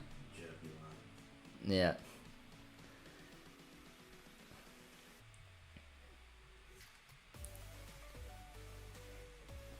One.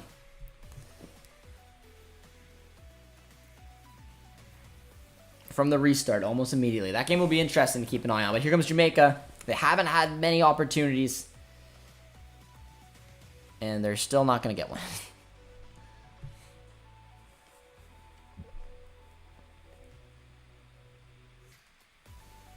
Is anyone here alive for 1986? Anyone in the chat?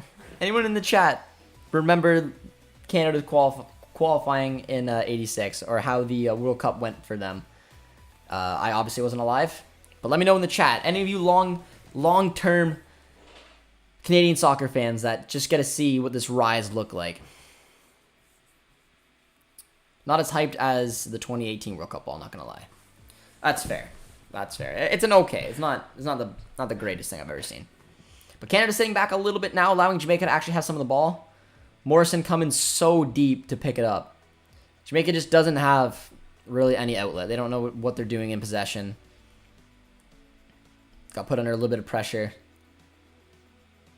Yeah, it's a young group of Jamaicans. You almost feel a little bit bad for them. But it's a good experience for them, taking on Canada. They've done okay. I mean, they haven't been special by any stretch, but you shouldn't expect them to come to Canada today and get any type of result. But they've settled in a little bit. I just thought they looked pretty disorganized throughout the majority of the match. There's a lot of times Canada had a ton of space to work with. A lot of 1v1s that Canada's got the better of. I was -17 when we last qualified. Jamaica has been the biggest disappointment of qualifying. I'd argue them in Honduras. Honduras has been pretty atrocious. But Tejan with a nice little steal. And wins us a corner. I apparently watched a couple games when I was 8 years old. There you go, Scott. You got some memories. I remember 86. I was a kid. Came a long way, Patrick. And here it is. And as I called, the final substitution is Kamal Miller for Jonathan Osorio.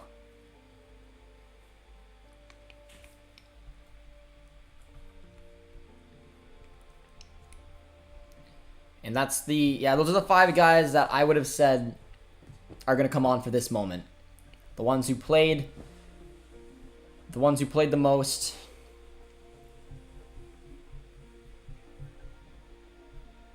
Who was substituted for Frazier? Was it Kennedy? Oh, Eustaquio. Yeah, Doi. I thought it was Osorio for a second. I forgot it was Eustaquio. Yeah, it was Steph. So yeah, now I assume it's a back 3. I'm assuming a change in shape. You'd see or no, you just put Hutch up. So yeah, now Miller, I'm assuming it's still a 4-4-2. Miller and Kennedy would be the 2 center backs. Now you have Hutch and Frazier as your 2 center mids. Good sub. Jonathan Osorio out, Miller in. Yep. And that, again, that just speaks volumes to what John Herdman wants to do with this group.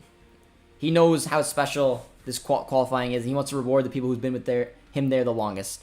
So those 5 substitutions are not a surprise. Wasn't sure if maybe Ugbo or Kone would sneak in there, but again, the loyalty factor, you have to respect it.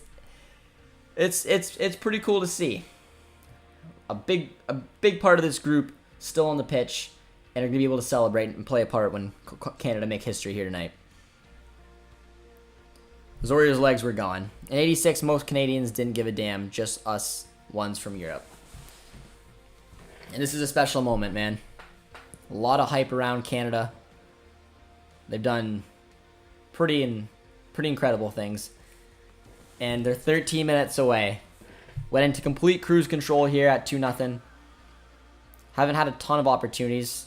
Here's potentially one here for Cavallini. Wanted to get himself his 6th of World Cup qualifying, but a nice little save from Andre Blake.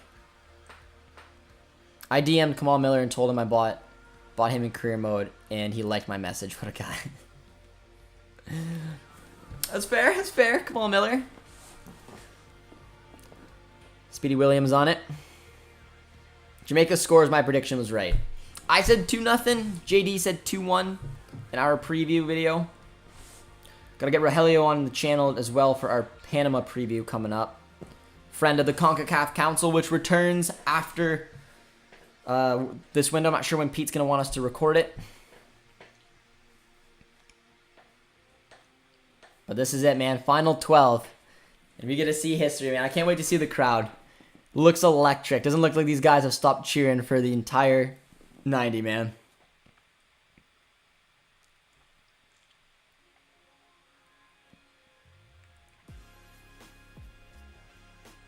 Yeah, that's got to be a foul.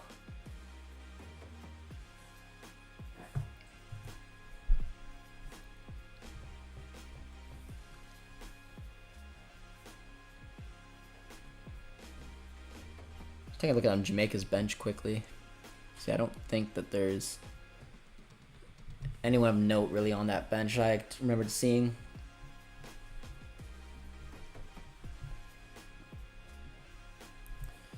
Anyone who doesn't know, the U.S. needs Costa Rica to drop points today. Yeah, that one's 1-1. Probably pretty excited considering Costa Rica went up and then they went right back to a draw. I can't believe Canada qualifying. This is a dream. Don't wake me up. It is, man. It is. It's been a long journey. World Cup qualifying started a year ago. Like, it's wild how long this qualifying has went. How many games, how many meaningful games there's been in there. That's a nice ball to Lucas Cavallini. Oh, he wanted to finish. Couldn't get it done. Absolute limbs at BMO. And let's go Costa Rica. Josh, the Oceania World Cup qualification final between it's being held in Qatar. The winners will play 4th place in CONCACAF. How do you see that going? I see New Zealand more than likely winning and then taking on probably, I still think Costa Rica are going to find a way to finish 4th. And I think it'll be close. It's a one-off. But I don't know. I kind of see a 2-0 win. If I was, again, just bold prediction that I'm right. Costa Rica 2-0 win over New Zealand. I hope, whoever it is, I hope we get our 4th spot into Qatar. Jamaican food is good. Well, technically, we should guarantee a top 4. And we would beat New Zealand. Oh, under 10 to go, guys. Let's drop some Canadian flags in the chat. Get you guys hyped back up. We got our 2 early goals. We've cruise controlled it out. It was a professional performance. It was an expected performance. It looks cold in BMO, but they're still buzzing. So we need to get some of these Canadian flags in here. We need to join the crowd. Liam Fraser on corner kick duty. Did a decent little corner there. A little short. U.S. will finish 5th, 4th if lucky. I think the U.S. will finish in 3rd. It's got another. Look at the beer. A lot of Bud Lights going around BMO. Tejan does well. Buchanan, Junior Hoylett. I want you to score. Oh, he does. Oh, that's just emotional. Junior Hoylett, the man who's been with us now. Look at the love, man. Junior Hoylett makes it 3-0. John Herman's dancing. Lorea's all smiles. The crowd's holding the World Cup. Oh, I said I wanted to see this man score. He's been with this team for so long. He's been through probably the lowest of lows, just like Hutch, and the highest of highs. And to do it now here at BMO, to score a goal, that's awesome to see. Look, a little stab at it. It looked like it's a nice little ball from Tejan. Picks him out, 1 touch, and then just a little toe poke. Pass Andre Blake, 3-0 Canada. They're celebrating and they're celebrating hard. Nice little finish. Really was. It's 3-0. It's job done. I don't think 5th is even possible. I thought a tie. No, I don't think US will finish 5th, nor do I think they can. Welcome to Qatar, Canada. Drop a like, guys, if you guys are just tuning in on the chat, or if you've been with us and have not hit the like button yet. What was our goal? I said 200. Are we close to 200? We're relatively close to 200. We're at 178. 200 likes. You guys are killing it. That was beautiful. This is beautiful. If Hutch picks one up too, I mean, then it's a picture perfect performance. But it's cool to see. It really is. It's also worth noting that Kennedy slid over to the right-hand side of the back 4. As we have 2 left center backs playing right now. Miller and Kennedy. What a moment, Josh. Tears of joy. This is beautiful. Congrats, Canada. I have a feeling Canada will advance. Congrats. Whew. That's something else, man. That's something else. Osorio, nice ball over to Liam Fraser. Defended well. They didn't let the nerves get to them. They had just a simple professional performance. Get the likes in, boys. We got 200. 200 was the final goal we'll set.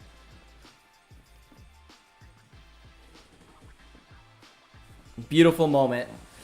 Beautiful moment. Let me know if you guys are tuning in from overseas. Anyone tuning in from Europe who just wants to take a little peek in at Canada and see how they're doing.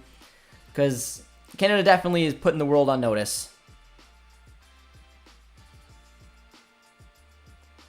And put in a professional performance today. And seeing Hoylett scored. Making it 4-0 and Hutch scoring would be something else. It would be something else. That's how we make it perfect. But we're close to celebrating a World Cup performance. Atakubi once again. It's a decent ball. Out for a corner, though.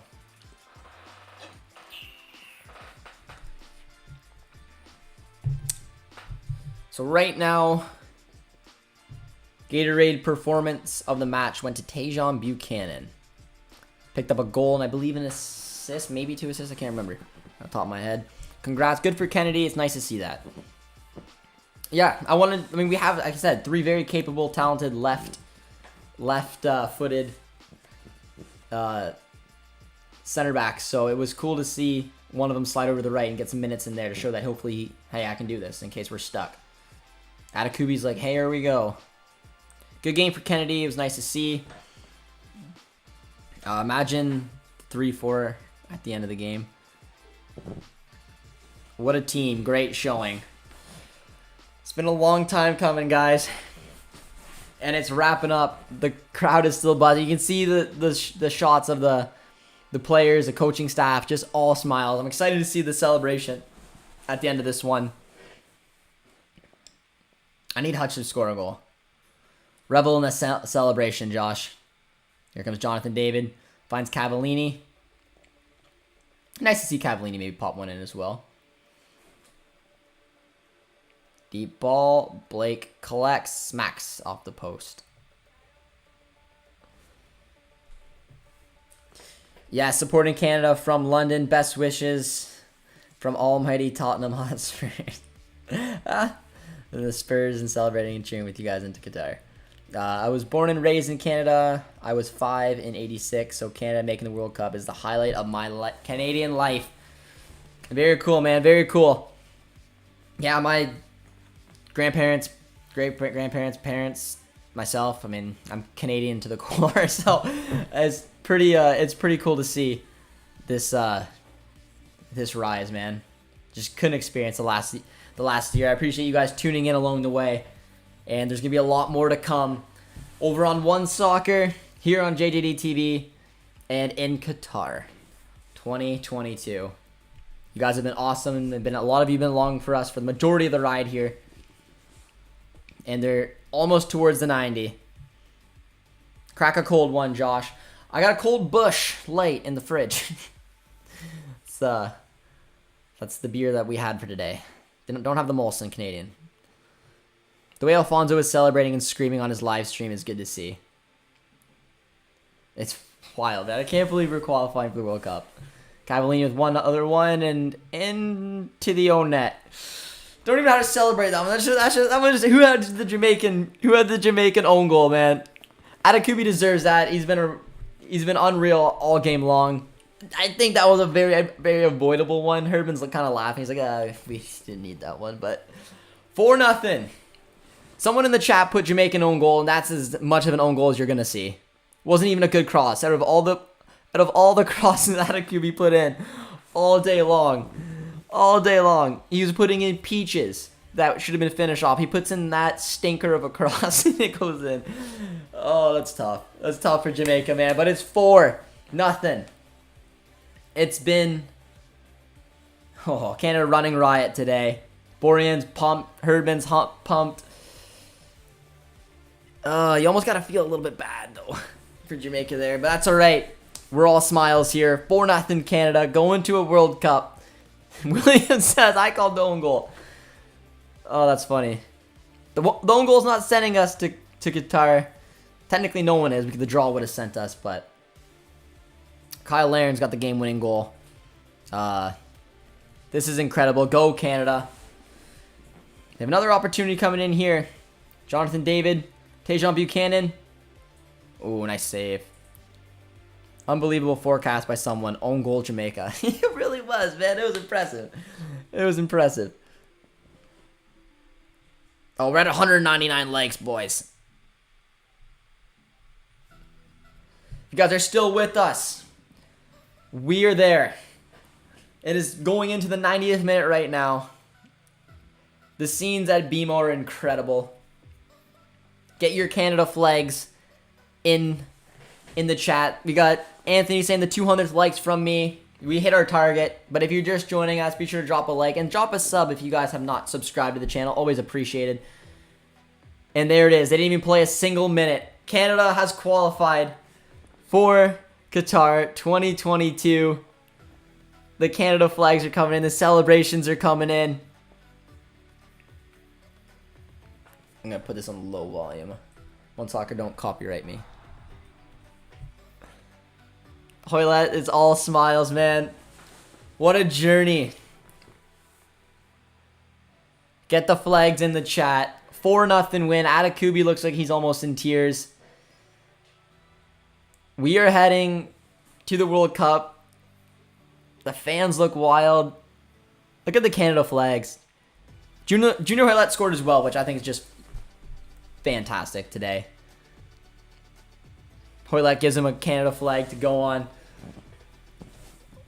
Such cool scenes, guys. Tejan looks like he's almost in tears as well. Absolutely wild. Can't wait to see some of the... I've told this story to you guys plenty of times. You guys know it, but what it was like just growing up in Canada when the sport it just wasn't looked at the way that I looked at it, through my eyes in my small town. Keeping all my opinions to myself and hoping one day that, you know, we could become a soccer nation. It's wild to see. It's wild to see the journey that we've been on. The embrace that this country has done. You see all the emotions that are going on the pitch. I'm emotional. You guys are telling me that Davies is crying, which I can absolutely believe. He wants to be there, but he'll have more chances, man. There's more to come. There's more to play for. Such a huge moment. Atakubi's in tears. A group of misfits, if you will, coming together at the start of World Cup qualifying, led by, like, imagine not knowing what Atakubi could bring, Eustachio could bring, that Borjan wears sweatpants. There's so many storylines about so many incredible players coming together for this long, grueling World Cup qualifying CONCACAF group, and then they top it. Almost going undefeated, but they top it. Oh, man. I'm almost speechless. It's just so cool to see. Big smiles all around. Cornelius, hopefully we can see more feature in Panama. I want to see Cornelius on the pitch. Ugbo, Miller. Everyone here deserves it. It's so cool to see. Yo, congrats. Congrats, Canada. 2-0. And it's snowing. And it's snowing in Canada, man. Miller's crying. Oh. Ryan Anderson is singing the national anthem. Oh, Ryan. Borjan kissing his kid. Oh. We need you to sing the national anthem. I'm not going to sing the national anthem. I'll sing maybe a touch of it for you guys, but I appreciate the super chat coming in from Lele. Oh, Canada. All right, that's all I'm doing. I don't like singing. I'm not a good singer. Producer T is the good singer, okay? Producer T will bring it. All right, at the very least for you guys, maybe I'll take a shot of maple syrup, because I did it when the ladies won. When the ladies won. Yeah, we'll take a shot of maple syrup and then we'll wrap up the live stream.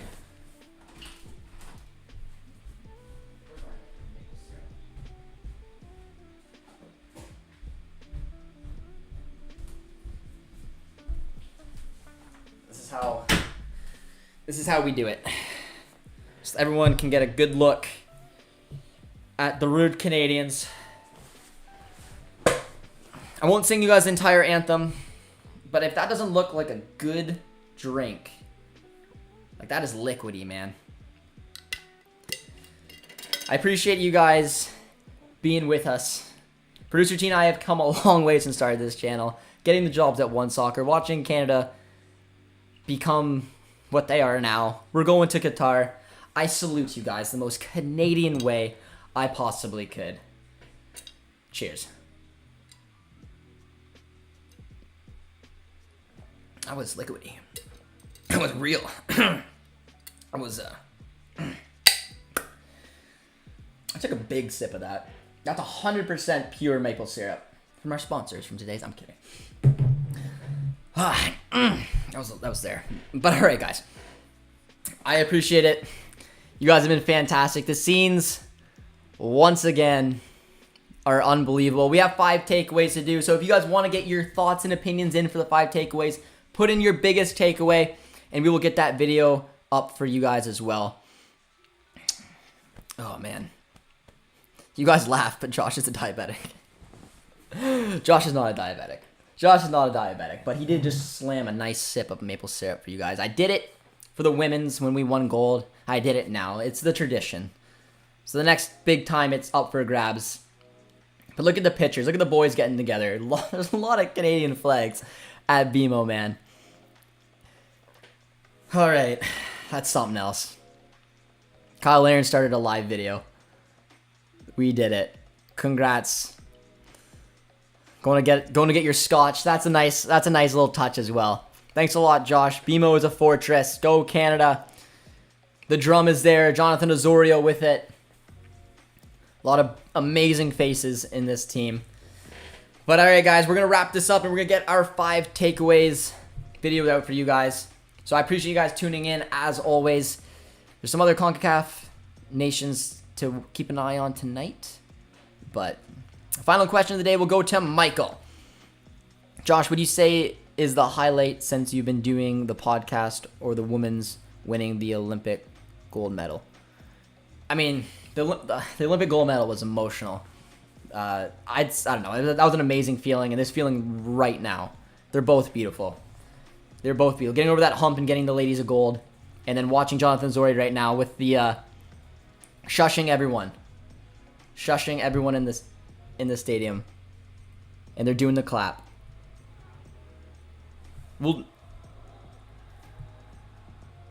Jonathan Osorio's laughing. Alistair Johnson's just got the biggest smile you'd ever find. Congrats. Love you, Josh. Had the maple syrup shot, too. Oh, did nothing the hard way. We need some international games. We do. And Jonathan Osorio is banging the drums, and we're doing the clap.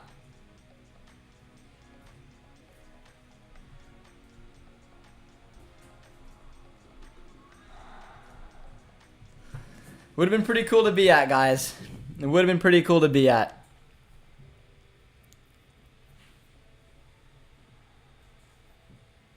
Kyle Laren's live right now. The smiles on these guys' faces are absolutely beautiful. Richie Lorea's got a nice set of pearly whites as well. But all right, guys, that's it. We topped the Ocho. We'll be back with our 5 takeaways. Appreciate you guys tuning in, and we'll see you guys next time. Cheers, friends.